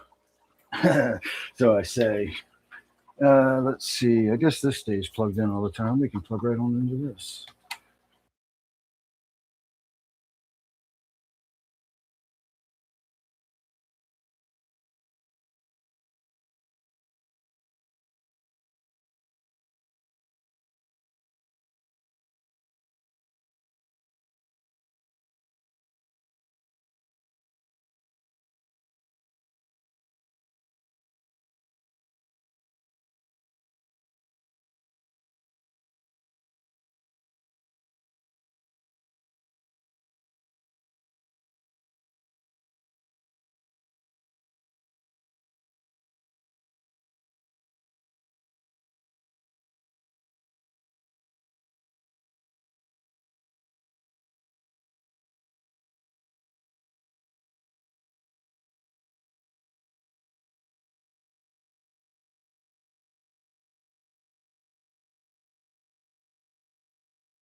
on. Oh, we're back. Yeah, I figured it out. Also, we were still live. It was just not. No, it was dead, and I got it to reconnect. So yeah, we did it.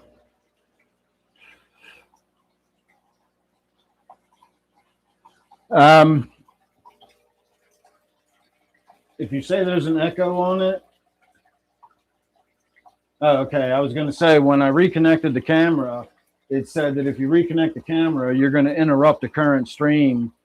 So I was like, all right, and so it did reconnect, but I didn't know if it was going to like do that over top of something else or whatever. So I don't know how much you guys missed, but we're still just getting the air pumps installed. I think I'm going to put this one this way.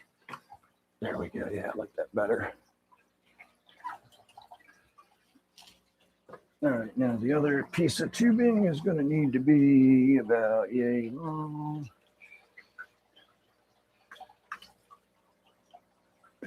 Good.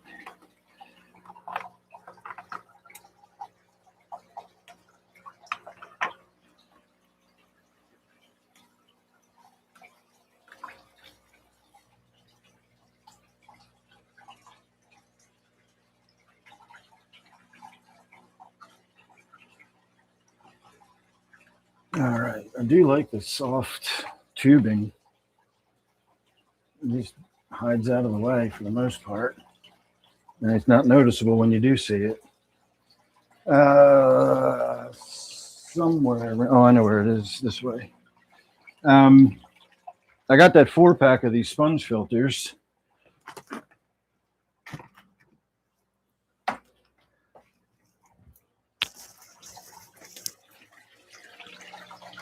So you I was got them by planning, 4-pack? yeah, it was $16 or something for 4 of Really? them.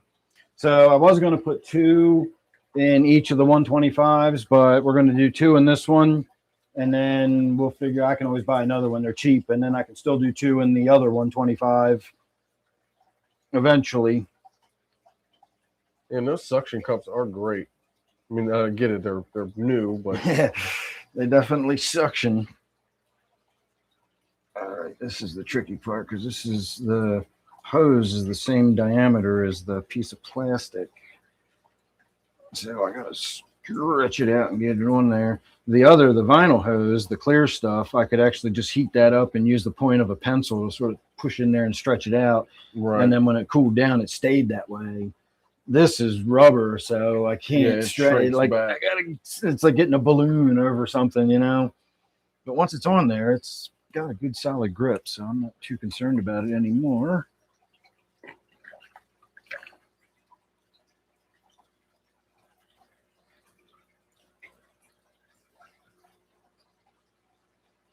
And we're going to have them actually above the water line a little bit. So we always get that churning of the water, and it'll break up any surface tension. It'll avoid the biofilm that might develop.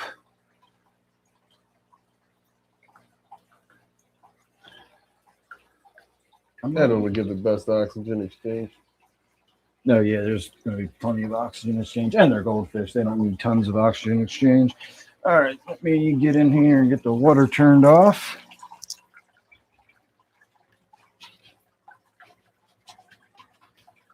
That wasn't nearly as arduous and complicated as I was anticipating.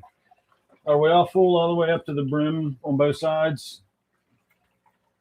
Like above the black plastic? Yeah, you're pretty much right at it. All right, I'll give it A another couple second millimeters or two. above.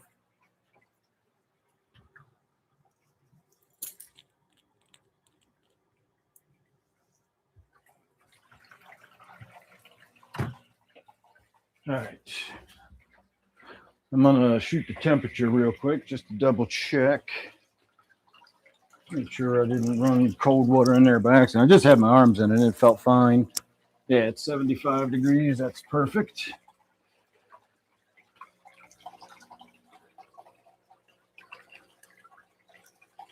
I already like this a lot better than that 60. That 60 was cool, but it was kind of weird looking and awkward. And because I know it was the same depth as a 55, but because it was so tall, it just made it look really skinny, you know. I don't know. It was an odd kind of tank. I love this with no.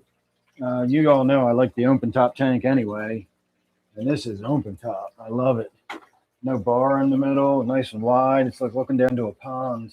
So we'll be able to come over here and look down at the goldfish swimming around. You see, I got my jaw bones in there. I got my femur sitting right up front there. So we got one plant here. It's going to grow that way, and I got it kind of forward. I have another one in the back that is still going to grow that way, but much slower.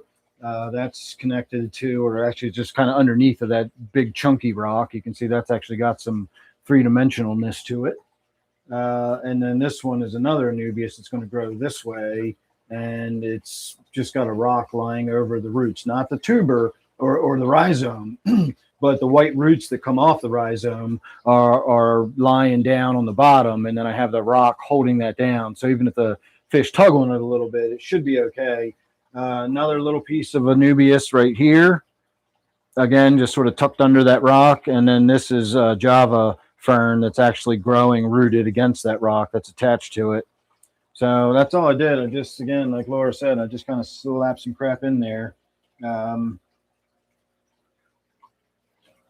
A lot of blackbeard algae on that, but we're going to throw some snails and stuff in here too. Plus we're going to put the mystery snails back in. So let's get the fish in. You notice how Flo's got everyone pushed over there? Like she just switched sides of the tank. I think it's because the other, I think Mr. Fabulous is taking her into the tank and pushed her out, and now she stays down here. Well, I saw him over here at first, and when she came in, she kind of pecked at him, and he took off across the back, and then she come across the front and pushed all the other ones out. She moves all over the tank, but that is definitely her home at the other end. Yeah. And she spends most of her time hanging out there. Let me go rinse mine out because I did swish all that cruddy stuff out of it. So let's rinse that off before I go scooping the goldfish up in it.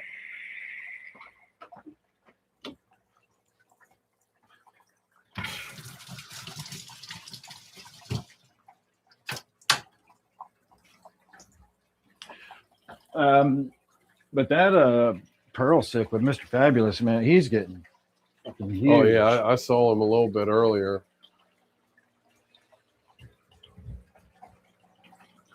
All right, everybody, let's get you back in your home. I mean, he's every bit Flo size. Is that a 2-for-1? A twofer.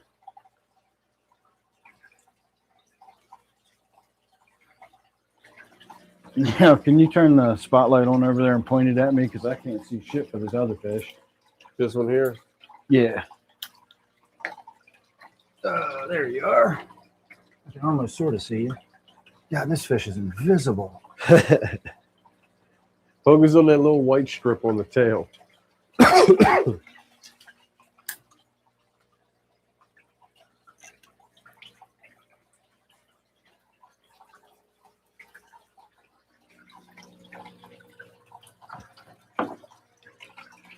All right, everybody, there you go.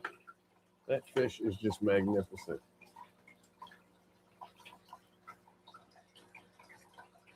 The tank will clear up over time. It's still kind of cloudy from just putting all that gravel and everything back in there.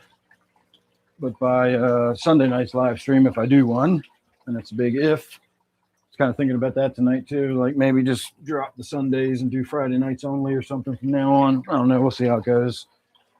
All right, the one final thing we need to do is get the backing back on it. Hopefully I didn't get the tape all boogered up.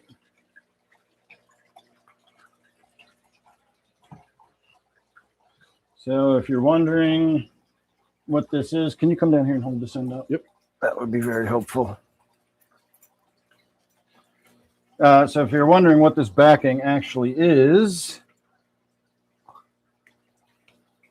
it is just a piece of cloth I got at Walmart from the paper towel, and they're all the way down there. Well, this might work. Just go to the sewing section at Walmart, and they have, shelves of different kind of material, and then just find whatever you like. You can find something that looks sort of dark and starry or purple like I like, and I'll tell you about why I like the purple. It's a royal color. It is a royal color.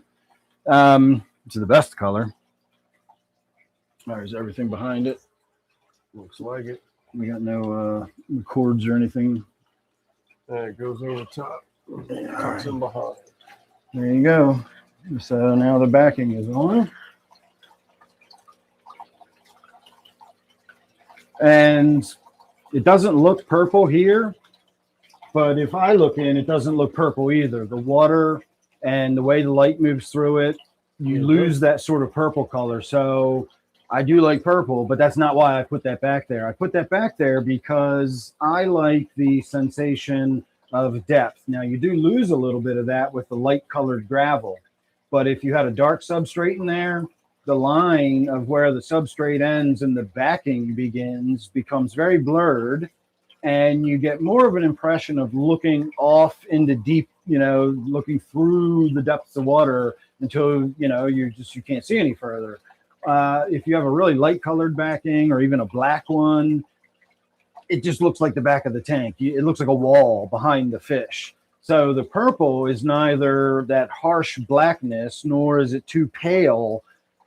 It just, again, if you've ever been underwater in a lake and looked through the water, it looks bluishy purple as you look off into the depths. And that's what that looks like. It looks like you're looking back into a tank that's much, much deeper than it really is. And that's why I put the purple backing on there. Again, that you lose a little bit of that with the, you got that fucking line where it goes from light to purple. But I still prefer that softness. I don't like that really harsh black, and I don't like the, you can get those pale blue backings that you get, like the sticky stuff you can put on 10-gallon tanks, or, I've seen them where I've even gotten them back in my early days where it looks like a, coral reef or something like that. But again, as I honed my style and refined my taste, this is what I sort of ended up with. All right, we still got the snails to get back in there. So do you always recommend putting a backing on a tank? No. Are there any benefits or disadvantages to having a backing, or other than aesthetics, if just preference? Well, I can think of the only circumstance where you'd really want a backing on a tank is if the tank was open to one side where maybe there was going to be a lot of movement and bright lights or something, and you wanted to sort of protect the fish from being startled by all the kids running around on the other side. Maybe if you've got, like on my tanks that I have next to each other, I always have something between them so the two fish tanks can't see each other. That would be a reason to put a backing on if it was preventing the view of another fish tank or something. Maybe if you had it up next to a window, you wanted to reduce the amount of sunlight that came in, maybe put a light colored backing on it to reflect some of the heat away from it. So I can think of reasons to put a backing on a tank, but otherwise it's just aesthetics. Yeah. I do it because I don't want to see this 1970s fucking, wood paneling on the backside of my fish tank. Call me crazy, but the 1970s wood paneling doesn't cut it for me. All right. Keep going the wrong way. I'm No, going you're good right. all I'm night. just looking Getting for a out the place to way. dry my hand. Here, let's smoke a little tiny bud of my weed in the bowl, in the bong here. This is the stuff I bought from my store, and you'll see what I mean by it sucks. All right, let's move you guys back a little bit so you can see some of the action. Me and Steve are rock stars now, worldwide, world famous. Yeah, you are worldwide. I am worldwide. All right. Look at that shit, dude. It was all, these are the big buds. I already smoked all the little stuff in joints and stuff. Was it specifically small? No, didn't say a word about it. It was just Afghan skunk #1. Really? Oh, no. Throw it all over the floor. There's one right behind you at the corner, yep. Well, those are the two we'll smoke. That's all I got left. That's it. What the fuck, dude? Give it a sniff. Don't smell half bad. I I mean, that's not the skunk that I remember. Dude, Skunk. I bought but- shit at bars that smelled like this. I actually had a really good because me and my buddies do game night on Wednesdays. So usually I'll catch the live stream, jump in as I'm leaving the boat, and I brought a infused. It was called Snow Body Nose. Mm-hmm. It was absolutely delicious, wonderful. But But happened to catch it on sale. you can try to do that in one, do it in two, but that's all yours, and then I'll do that one. Oh, you got one. Cool. Let me get a swig of my iced tea while he's doing his bong hit.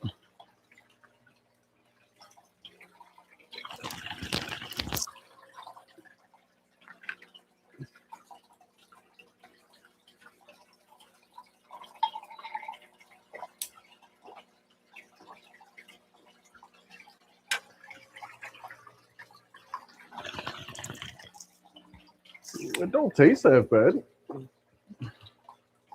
I don't know.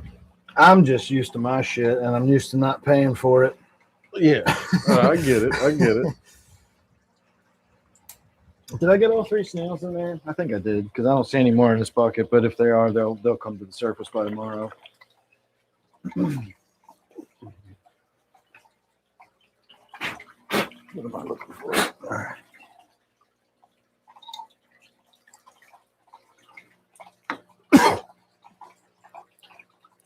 I break mine up into little one hits if I can.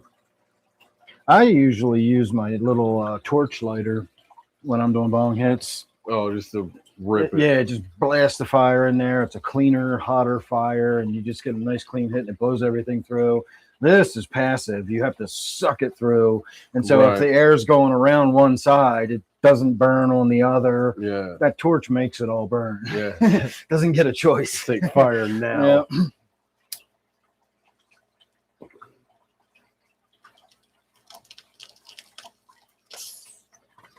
Now that's a fucking bone rip, dude. Wow. You're supposed to do them. When you finish the bong hit, you should not be able to be inhaling anymore. Oh, and before we go tonight, I don't know if anybody even got that on video. Me doing that. I guess I'm on there. I built a little thing in my 40-gallon Polypterus tank with the Great Wizard Queequeg Quab, and I'm going to show it to you. It's a little device that mineralizes the water, and I'm quite proud of it because it's nifty. So hang on, let me finish the second one. Water mineralization device.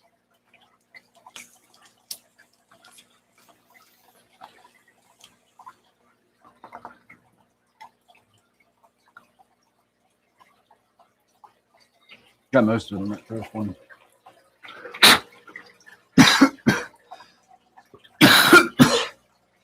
All right, everybody, come look at this. Where did all my comments go? Oh, there they are. They're back. Hey, everybody. Let's let me look at these comments real quick. Yeah, all right. My phone was way back. Hey, Eugene, how are you?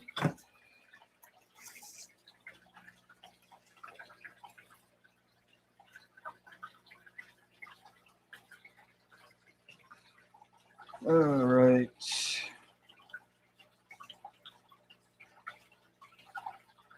Morning, Driftwood. Hello, how are you?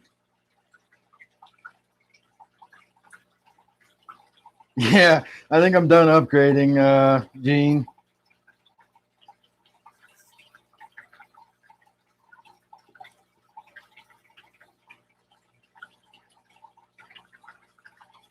All right.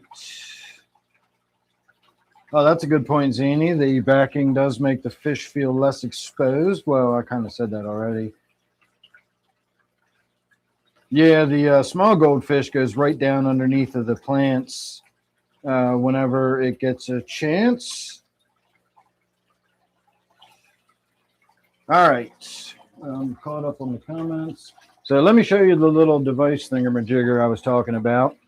I was thinking about this for a while, trying to figure out a way I could put some mineralization in the tank without putting crushed coral on the black substrate. And so I decided to do something like a moving bed filter. So I took a pill bottle. Long story short, it's a medicine bottle, a little pill bottle. I cut a slit in it. I have a little piece of plastic slid through the slit and a bunch of holes drilled in it so air can go through, but too small for the rocks to fall back in. So if the pump shuts off or something, it's not like the air is holding the rocks up and it'll all fall down the tube.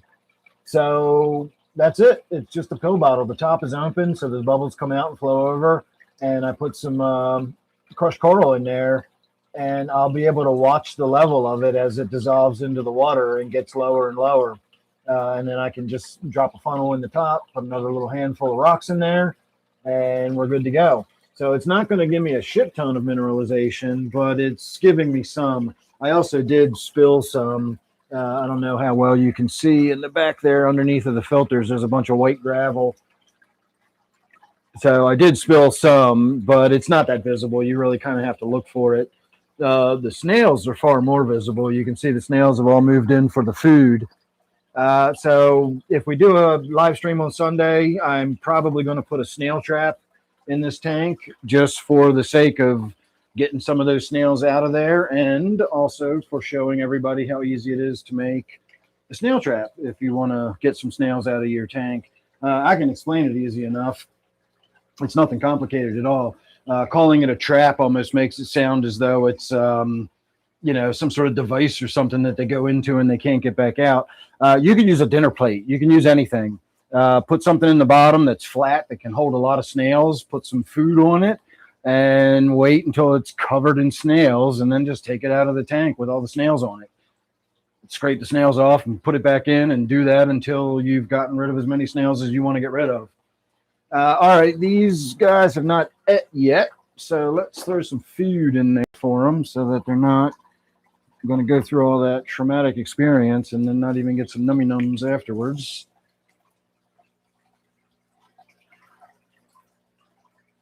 Now, these are sinking pellets, but they do take a little bit of time to soak up juice and then sink. And so I really would want to make sure at least some of them get down into the water column, because I don't want them coming to the surface to gobble them.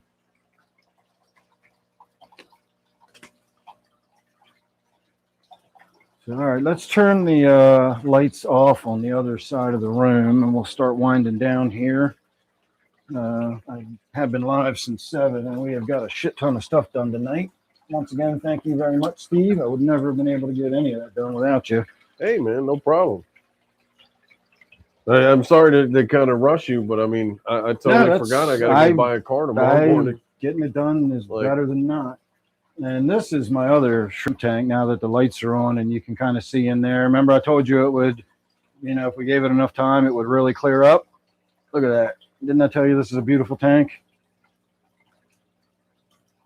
Oh, and there is a million shrimp in there. And if we look in the top, you can see it's got the plants all growing on the surface.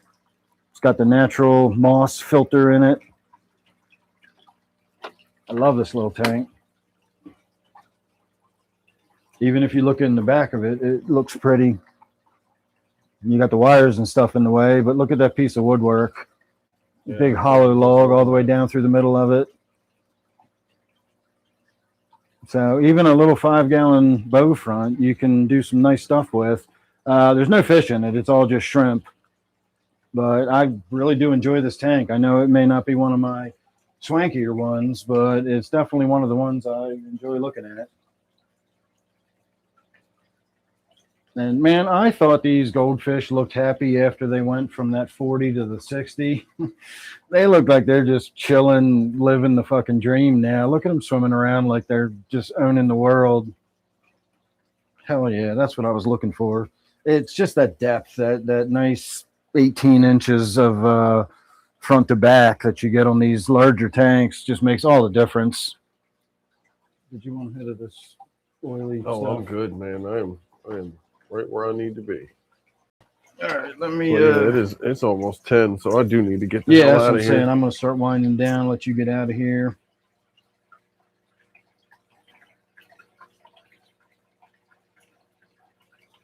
No, I don't think I'm going to be adding any more goldfish, but we'll see. I know that those fish look kind of, roomy in there, but the whole reason we put them in this very large tank is because they still have a lot of growing to do. And so if I did add another fish, that could very well complicate things in the future when, this one in particular is just a regular old fantail goldfish and could get up to 10 inches. This one is an Oranda, and I don't know how big that one will get. But this one is also an Oranda, but it is a fancy peacock fantail Oranda. This is my fanciest of all fancy fishes that I've got. That was a gift, was given to me by one of my viewers, and I never dared to look up how much she cost. But I have seen similar fish that were smaller that were several $100s. So I think that's probably a $300 or $400 fish, knowing who sent it to me. And it is by far my fanciest of all fishes, and she's absolutely gorgeous. And I do know that as a female, it was sexed. So she gave me a choice of 3 different ones, and I picked her. And I think I made a good choice because she is amazing. All right, you want to say goodnight to everybody, Steve? Yeah, good night, everybody. I was just sending some text messages and say goodnight, Gracie. yeah. Does anybody else get that one? I always say that when nobody ever gets the say goodnight, Once I Gracie. put the thing on, it cuts it and it's good. Back on the Yeah, stand. you just hang it up and it'll be done. Cool. Good night, everybody. All right, Steve is saying goodnight. I will close the Bilko door behind you, or just pull it closed enough to be closed. I put a bunch of weather stripping on it now, and the only way that you can actually close it so it latches, you got to fucking slam it. And my wife is in bed. I don't want to. Well, I'm just saying you wouldn't be able to close it, so don't worry about it. Just pull it closed till it's snug and call it good. I'll close it tomorrow when the wife's not asleep, because you got to slam it to get it closed. But I don't have cold air. Dude, that side of my basement was cold. Just me putting the weather stripping on that. I brought the temperature up by my tent down there. I took one of my jugs, the plastic jugs that sat by the door. And so I used it as the control. Every time I took a measurement on the same spot of the same jug. And I raised the temperature in that corner of the basement 8 degrees by putting weather stripping around that fucking door. So, yeah. But it's thick weather stripping. So, again, I got to slam the door to get it closed. So, anyway, I will catch you next time. Maybe we'll get together next weekend or something. I'll let you know when I send away from my stickers. Yeah. Actually, I'm like you mine now. I've never had a lower sticker than you. Well, I've got. We're in like the 400 or 500s. I'm up in the 800. Yeah, I might get a 300 if I can. No, you if you want to get into 300, you got to be mailing that shit in at the beginning of February. Really? Oh yeah, like I think February 15th is the first day they start accepting them. So if you mail it on like the 12th or 13th, like there's dudes out there that are 01, they're like fucking waiting by that, So you got to get in early if you want to get a really low number like that. The lowest I've ever gotten was like 390 or 410 or something like in that neighborhood. Oh, 410 would be awesome. Yeah, that would be. So I do have cash right now, but I'm waiting to see if I need to buy weed with that if I don't need to buy weed with that, or I need $60 for the sticker. So if I can get weed for $30 or something. Yeah. Maybe there's some deal somewhere. That's what I'm saying. So, all right. I'll see you, dude. All right, everybody. I am coming back to give you my attention. Let me go get my stool of death and we'll sit down in front of the tank and chat for a little bit. I feel like I've ignored you guys for the most part all night. Of course, I got shit piled everywhere just to get it out of the way while we were working, and that includes on my stool of death. I'm going to have a bunch of crap to clean up tomorrow, but that's all right because I am happy that is done and done out of the way. It looks amazing.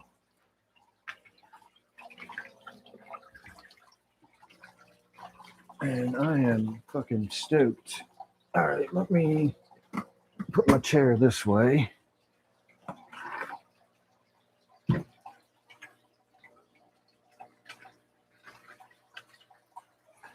For once, I'm actually going to use the feature where I can raise and lower my table. All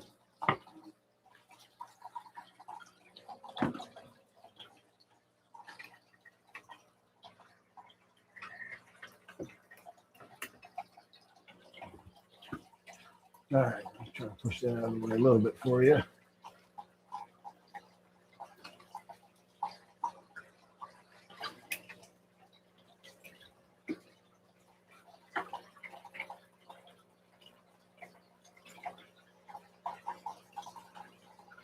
How's that? All right, everybody, I'm here.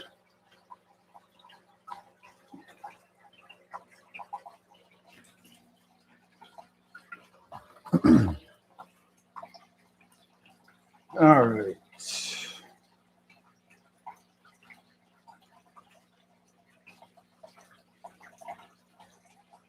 Now that shrimp tank's not new, it's just new to that spot. It was sitting down here. Remember when I had the 40 on that dresser? That dresser was 4 feet long, and so 3 feet was taken up by the 40, and then that little shrimp tank sat on the end. And so when I put the bigger tank here, I had to move the shrimp tank somewhere, and it ended up next to my pond, which I actually really like it there. Especially when the pond is turned off and I leave that shrimp tank light on. It's almost like a little night light, and this corner of the pond is lit up with some of the plants and the waterfall and everything at night. So it really works there. I like it.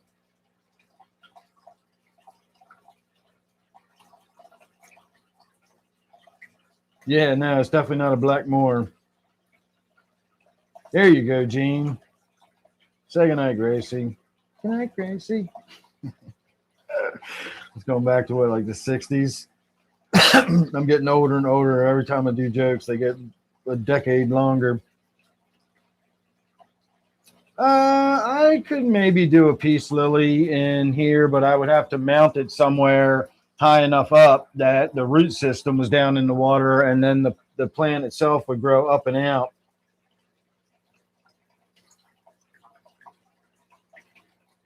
Weather lurch, maybe. That actually is, that table is the kind of table you see like at hospital beds and nursing homes or whatever. It's a medical table. But it allows me to roll my laptop around, and I can, when I sit down, I can lower it. And then when I'm standing up, I can raise it, and it just works fucking perfect. It's awesome. So I used to keep my laptop sitting on my, the 40 over there, but when I did it open top for a little while, I obviously couldn't do that. Now that I have a lid on it again, I just want to avoid using my fish tank as a shelf and a so this is perfect. I'm very happy with it. It costs $50, but $50 for a table is not too bad.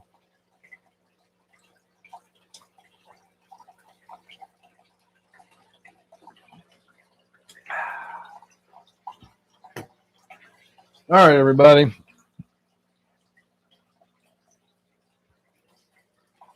I don't see a lot of chat going on, and I don't have a whole lot left to talk about. I'm getting tired, and it is almost 10 o'clock anyway, which is my normal cutoff time.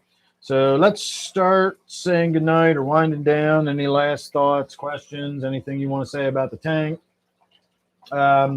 Again, with Escape, I literally just slapped this in there tonight because that's what was in the other tank, and that's all I've got right now. As the weather warms up and, I can find more pieces of wood, maybe some different plants as I think about what may or may not go in there. I put zero thought into this. I've said before how I really can just slap a tank together and it looks nice enough, I've done it a bunch of times. I kind of know where to put stuff to make it look visually appealing. And so I'll put some thought into it and maybe find some rocks or, plants or birds or things. And we'll do more in this eventually. It'll become more than this. To me, that tank looks really, really empty. It really looks empty. So we'll definitely put some stuff in there. I was thinking about putting some crypt in there, but I really think the goldfish would eat the shit out of it. And I don't think it would survive. But I do have a lot of crypt.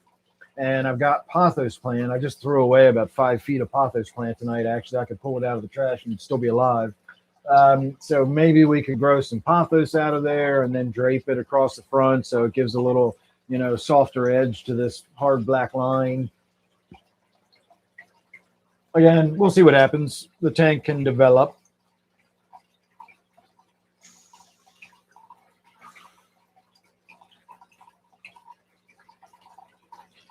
Three, Arc. You want to put 3 in there.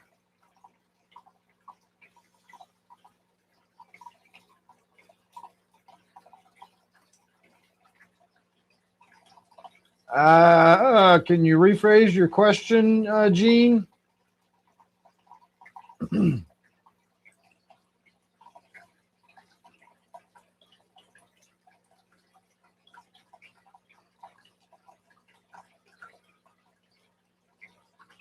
Well, we can also do something else about the lighting. In fact, I think maybe we will do something about the lighting right now.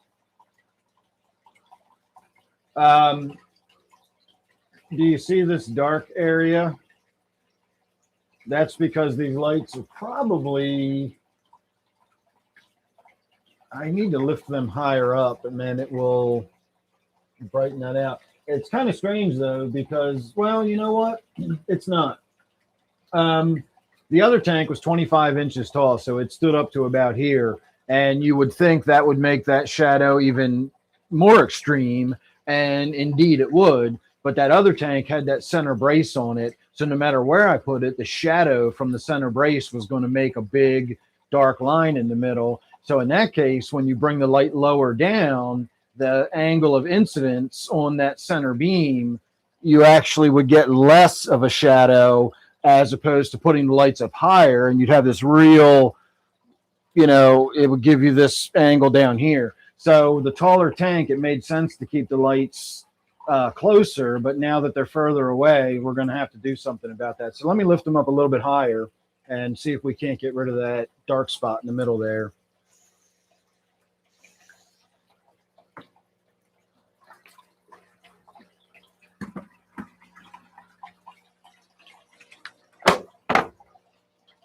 All right, let's see. Do we want to go up or down? I don't know. Do we want to just bring them a little closer together? That'll make the ends of the tank darker if we bring them closer together.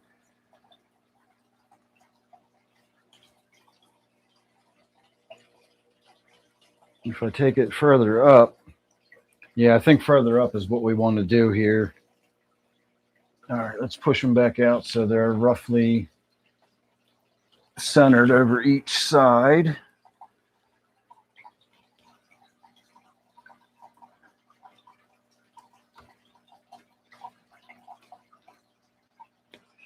And now let's raise that up.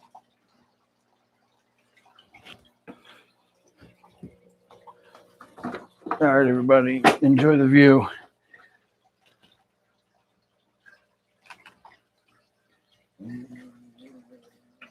Even, because that will drive me crazy if they're not even. I think they're about even. They are close enough for me.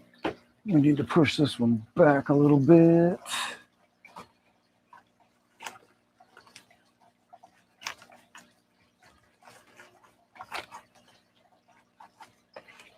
Push this one back a little bit.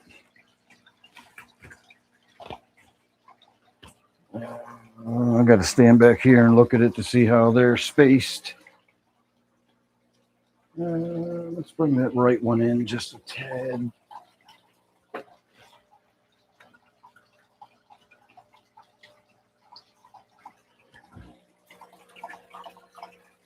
Much better.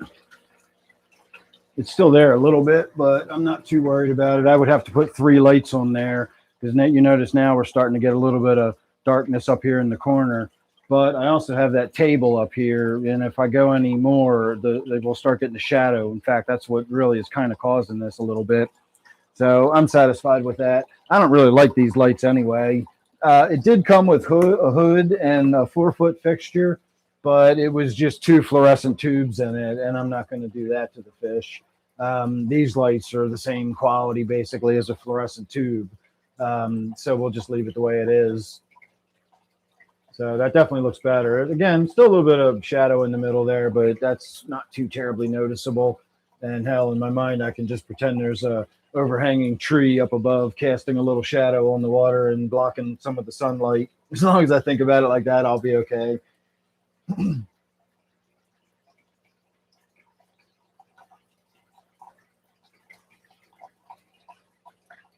Let's see. Yes, Zini loves to add the M's. Makes all words more delicious.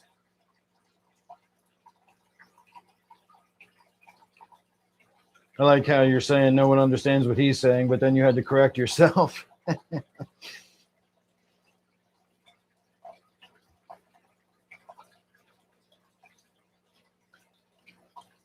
Oh, I can think of a couple good Doctor Who things to tell you. That always gets everybody to go to sleep and leave me alone.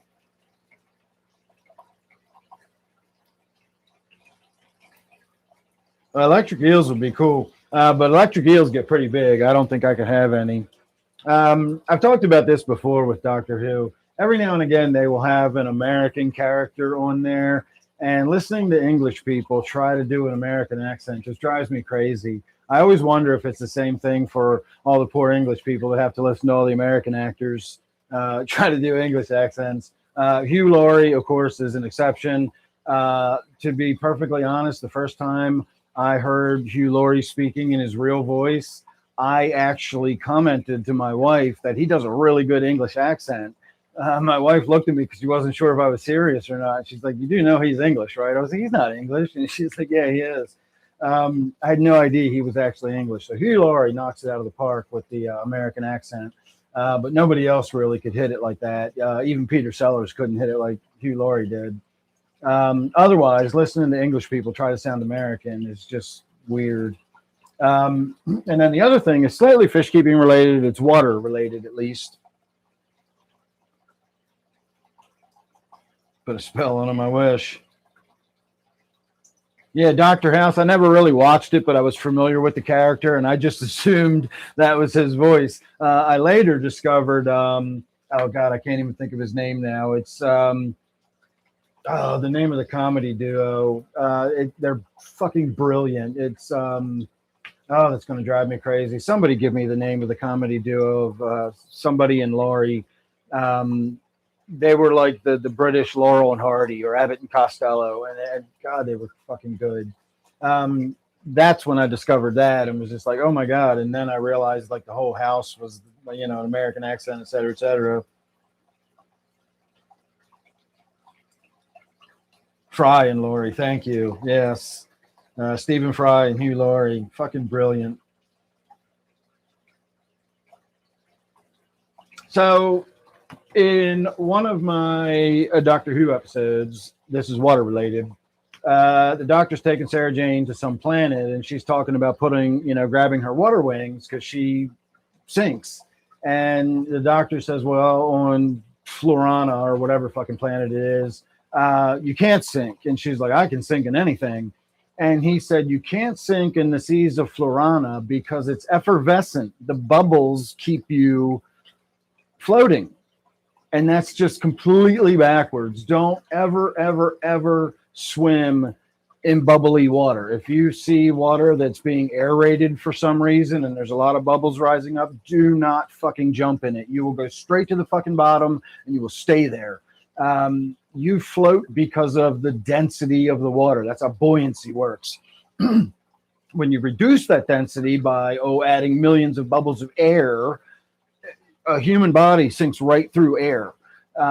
So if you incorporate enough air into the water, you will just sink and you cannot swim up in it. There's nothing you can do. You drown.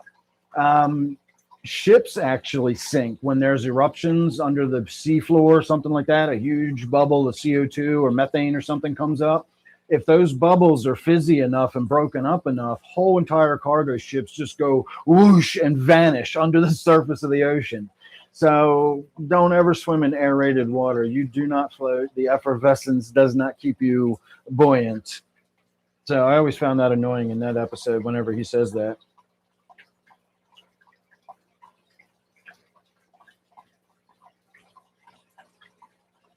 Three Stooges in the courtroom. I'm not a huge Three Stooges fan.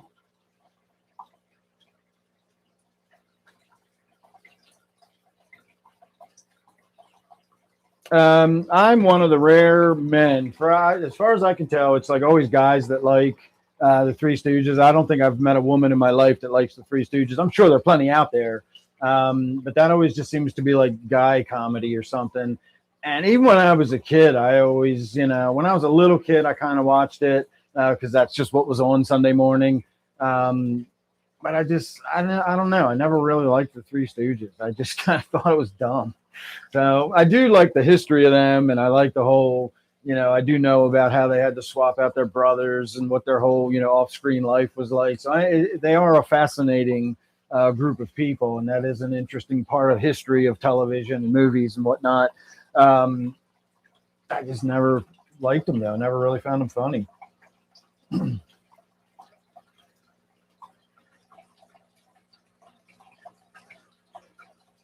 I don't know if anybody made them do that deliberately, but if you ever go to the courtroom scene, I'll give it a look. If I remember it or I'm bored or something, I want to look at something, I'll check it out. The Three Stooges courtroom scene, I can remember that easy enough. If you ever go to a water treatment plant, there are, there's areas where there's settling ponds and stilling ponds and stuff where they want the gases to get out of it and they want sediment to settle. But then there's other areas that are actually actively aerated and, bubbles move through it because they're trying to incorporate oxygen just the same way we put air stones in our tanks, but they do it on a mass scale. And there's signs every fucking where. Like if you fall in, you're just dead. We can't get you out. Like nobody's jumping in after you. No life preserve. Like if you fall in the water, you're just dead. So don't ever fuck around near aerated water. As I said before, you listen to your Uncle Dan, and you won't go far wrong. All right, everybody. I actually made it till 10 o'clock. So we did a massive 3-hour live stream tonight. I'm all geared up, too. It's going to take me forever to wind down.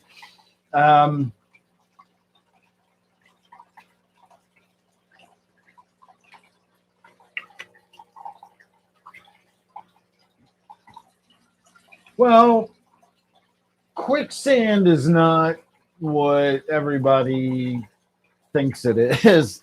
I like debunking stuff like this. I was thinking about all the space myths the other day that are easily debunked. All the things people believe about, like if you go out of a spaceship and your head would explode or you freeze instantly, and all these other things are just wrong.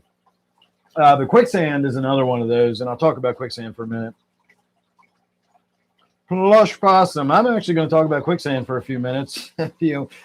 Melissa Hogan. Holy crap. Oh, I thought Melissa was here. You gave her a membership. Okay, I thought Melissa had showed back up.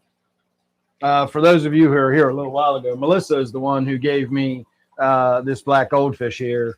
And I thought maybe she had popped in when I saw her name right there. I got excited for a minute. I haven't seen Melissa in a long time. But quicksand in the movies, like it sucks you down and you sink in it. That's not what quicksand does. That's not how quicksand works. Quicksand is any kind, like you can even do this in like muddy, silty kind of condition. It doesn't have to be actual sand, but sand works best for it. If there's water that's sort of flowing up through it, kind of welling up through it, it keeps it from ever sort of compacting into what you could walk on. And so you do sink down into it because it's like soggy, wet, moving sand. However, remember what I was saying about density.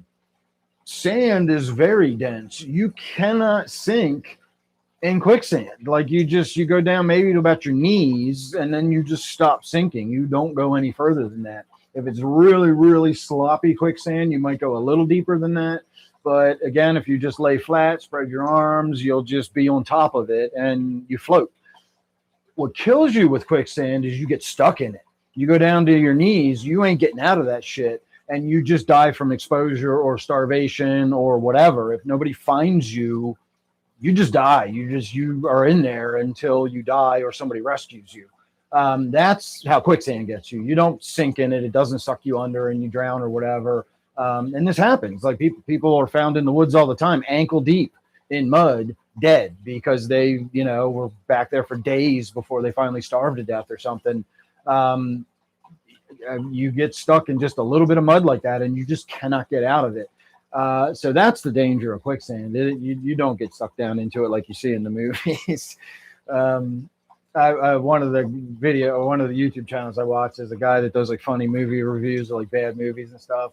And he often mentions how like growing up as a kid, like one of his biggest fears was like quicksand, like from all the movies and television shows and old black and white stuff. Anytime you're anywhere, like there's always quicksand and you just get sucked down into it. He said it wasn't until he was an adult that he realizes like quicksand's not like a daily hazard in everyday life.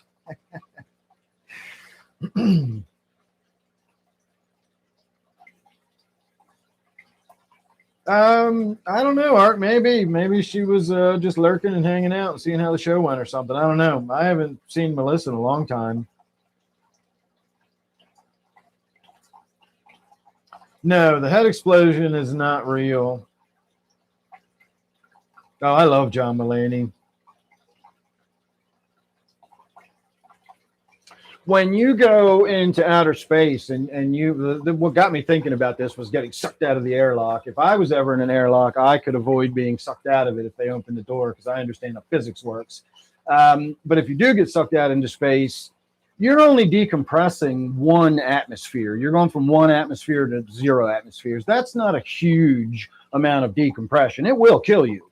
You will get bubbles in your blood. Your organs will swell up and all that stuff. Your lungs will rapidly evacuate. But what ultimately will kill you is asphyxiation. You'll just run out of oxygen. Well, I'll tell you, you can look this up on your own if you want. I've never looked at this. I hopefully never will look at this. The only instance I know of actual explosive decompression was an industrial accident. Somebody was working in the hyperbaric chamber. They were working inside of a chamber doing something, and they were at 40 atmospheres, huge pressure. And there was a mechanical failure, and a valve blew, and the tank just evacuated all at once. Apparently, I've heard there is a YouTube on video. If you look up explosive decompression, there is an industrial, because they were monitoring the whole thing or whatever, and so they got it on film. But 40 atmospheres down to 1 atmosphere, you go pop. Going out into space, you're only dropping 1 atmosphere, so it's not that big of a pressure reduction. The other thing is you don't freeze. Space is a vacuum. My coffee stays hot in mug all day because it's in a vacuum sealed area. There's no way for the heat to transfer out of it. There's only 3 ways heat can transfer: conduction, convection, and radiation. Conduction is when it's touching something and the heat can move through very easily. That's the most efficient way of doing it. Convection is where air or some fluid is moving over it and carrying heat away. And then radiation is just infrared radiation, heat radiating away. So that's the only kind of heat loss you can get in a vacuum is radiation. And it doesn't happen fast. It takes about 24 hours for an average person to freeze in space. And it would probably take weeks for them to get all the way down to, fully cold, space temperatures to lose all of their heat. And then, of course, if you're anywhere near a sun, one side of you is going to be boiling away while the other side, isn't. And so there's all kind of like the whole temperature in space is sort of a weird, like it's hard. You can't really measure the temperature in space because it all is dependent on the radiation and all that kind of stuff. So going out into space ain't pleasant. But ultimately what really does kill you is you just run out of oxygen eventually. I'm sure it'll be a rough couple of minutes as your organs are swelling up and your blood's boiling and everything, but that isn't going to kill you instantly. It's just you'd asphyxiate eventually.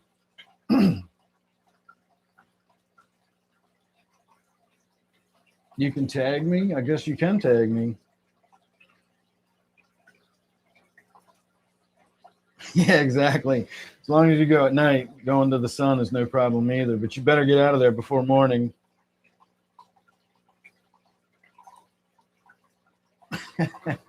Well, if ever there was a huggable fish, it would definitely be these goldfish. You can tell she's in bed for the night. You see how she tucks herself underneath the anubias and kind of puts her head down. That's how she sleeps. And in the morning, they'll all be tucked under the leaves. Usually they huddle in a group and they all tuck in there. But this one here, she is just absolutely amazing. Fucking gorgeous fish. Love it. So again, that's the Melissa I was talking about earlier. She gave me this fish as a gift. And I will be forever grateful for that because it is an amazing fish. All right, everybody. Last thoughts, final thoughts, saying goodnight. Anything else? I guess we can move on up into, I guess we can sit right here. I don't have to get up into first position because I can end it over there. I got my little up and down table now.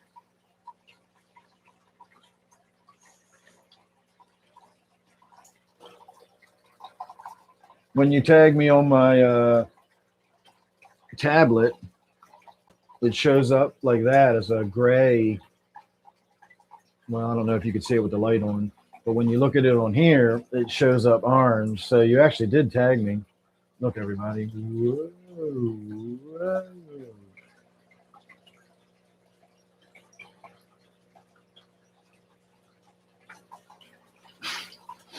I don't know why I like doing that, but it's fun once in a while.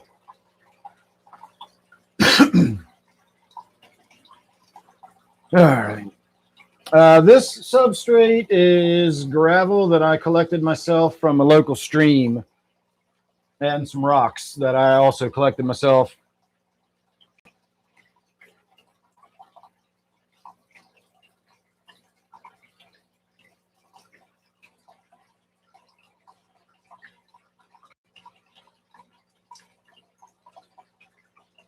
You have a side mirror? Oh. It's sandy, gravel, rocks. Again, it's just, I found a nice clean spot where the water was rushing really fast and just sort of swirled a bunch into a bucket. So, you know, I got those larger pieces of stone. There's some sandy bits, and, you know, that's just natural river gravel.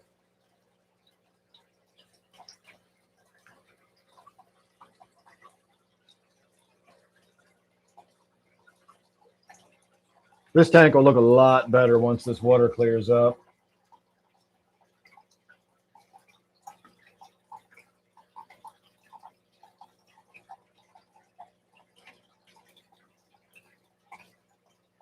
Aren't they fabulous?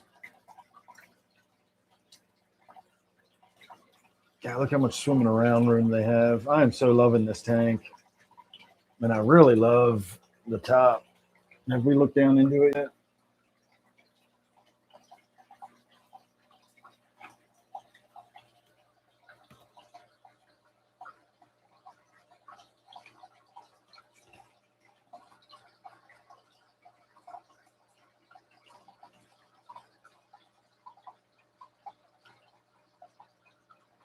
So it looks really good.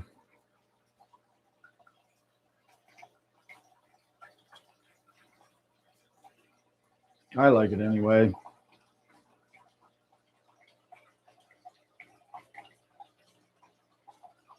And again, just having that whole 4 foot, that's awesome.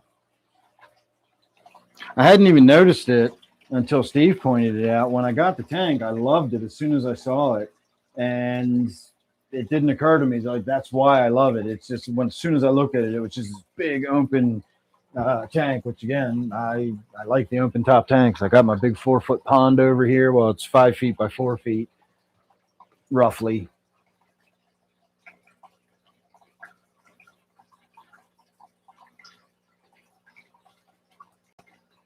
The medicine cabinet.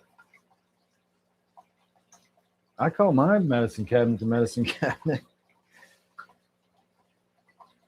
Yeah, the goldfish definitely eat the shrimp. I've tried putting shrimp in the other goldfish tank several times, and they never survive very long. A few days later, there's no shrimp in there. So I'm pretty sure the goldfish gobble them up.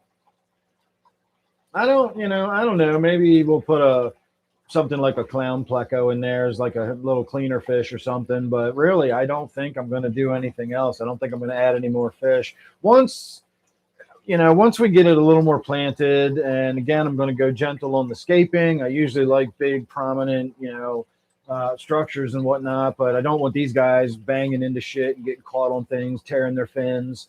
So it's going to be rounded, smooth stuff. There might be some bouldery looking rocks, but that's about it. That's going to go in there for scape. We might find a little bit more elaborate piece of wood than this little thing right here. This is actually a femur from a deer. That's not wood. This is wood. So we might find something a little more elaborate. I can take this and put it back in the 10-gallon tank in the other room where it came from. And then either if we add more plants, if I put anything floating on the surface, or we do pothos or something, it'll create some shadows and we'll get some dapple sunlight effect in there. The plants will fill in more and it won't look like this. This just kind of looks like a blank slate to me right now. But you can see my wheels are already going. There's a lot we can do with this. So it will look nicer. We don't need a shit ton of fish in here to fill in all that empty space. We'll fill that in with shadows and light, plants, and different texture and structure on the bottom that'll draw your eyes in different directions. We'll get it looking nice. We got plenty of potential here. Fish can hear, but they don't really hear in exactly the same way we do. The bone that they use is part of their jawbone, but in us, it became our eardrum bone.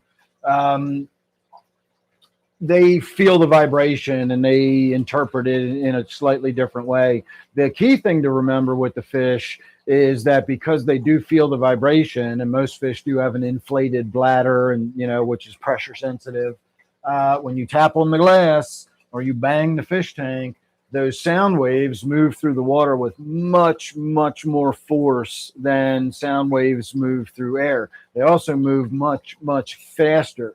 So when you tap on the glass, those sound waves are banging into those fish really fast and really hard. So that's why you're not supposed to tap on the glass. It's not that it annoys the fish or whatever.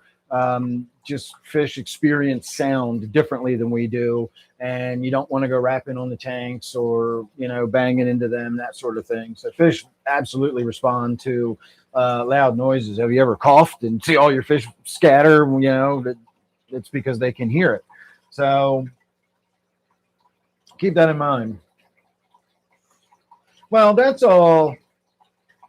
Yeah, that's all hearing really is just feeling those vibrations, and then what your brain turns those sensations into. For us, we call that sound. I don't know what a fish would call it, but they do get those same vibrations, and those signals go to their brain, and their brain interprets it as whatever it interprets it as. But they don't have ears in the sense that you and I do. But as far as I'm concerned, they hear. It just depends on how scientific you want to define the word hear. But in my mind, fish absolutely can hear.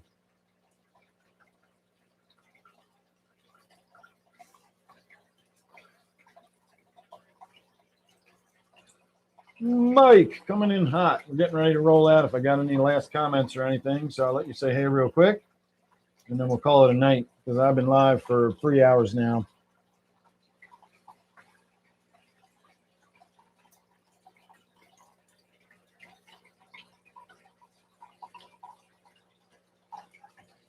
If you drop something on the floor or make a loud bang, it absolutely, the fish will notice it, especially if you drop something on the floor because they can feel it through the floor. My pond goes crazy when I bang the floor in here because they feel it through the concrete.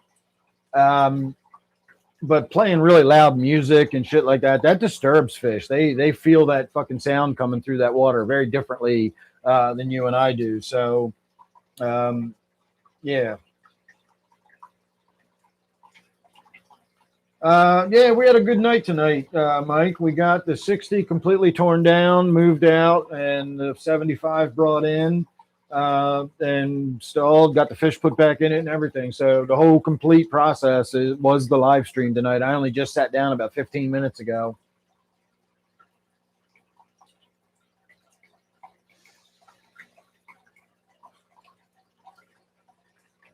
That's a good idea, Art. Ark is saying that he actually puts little rubber pads underneath of the feet on his fish tank stands for that very reason. It gives a little bit of shock insulation, and the sound vibration doesn't travel through it as easily, thereby reducing the stress on the fish. So that's a good idea. All right, everybody. I think on that note, I am going to say good night. And we'll see what happens Sunday. If I'm in the mood to go live, we'll do a live stream. If not, I won't. So maybe I'll see you guys Sunday night. Maybe I will not. All right, everybody. I will see you when I see you. Let me get where's the, how do I end this thing? I'm on a weird live stream app now. I don't even know how to end this. Well, that's weird. That just lets me edit it. I don't want to edit it. Oh, there's the end stream. It's all the way up here in the corner. That's different. I wonder what the fuck I did when the camera went out. All right, everybody. I'm ending it. I will see you guys when I see you. Good night.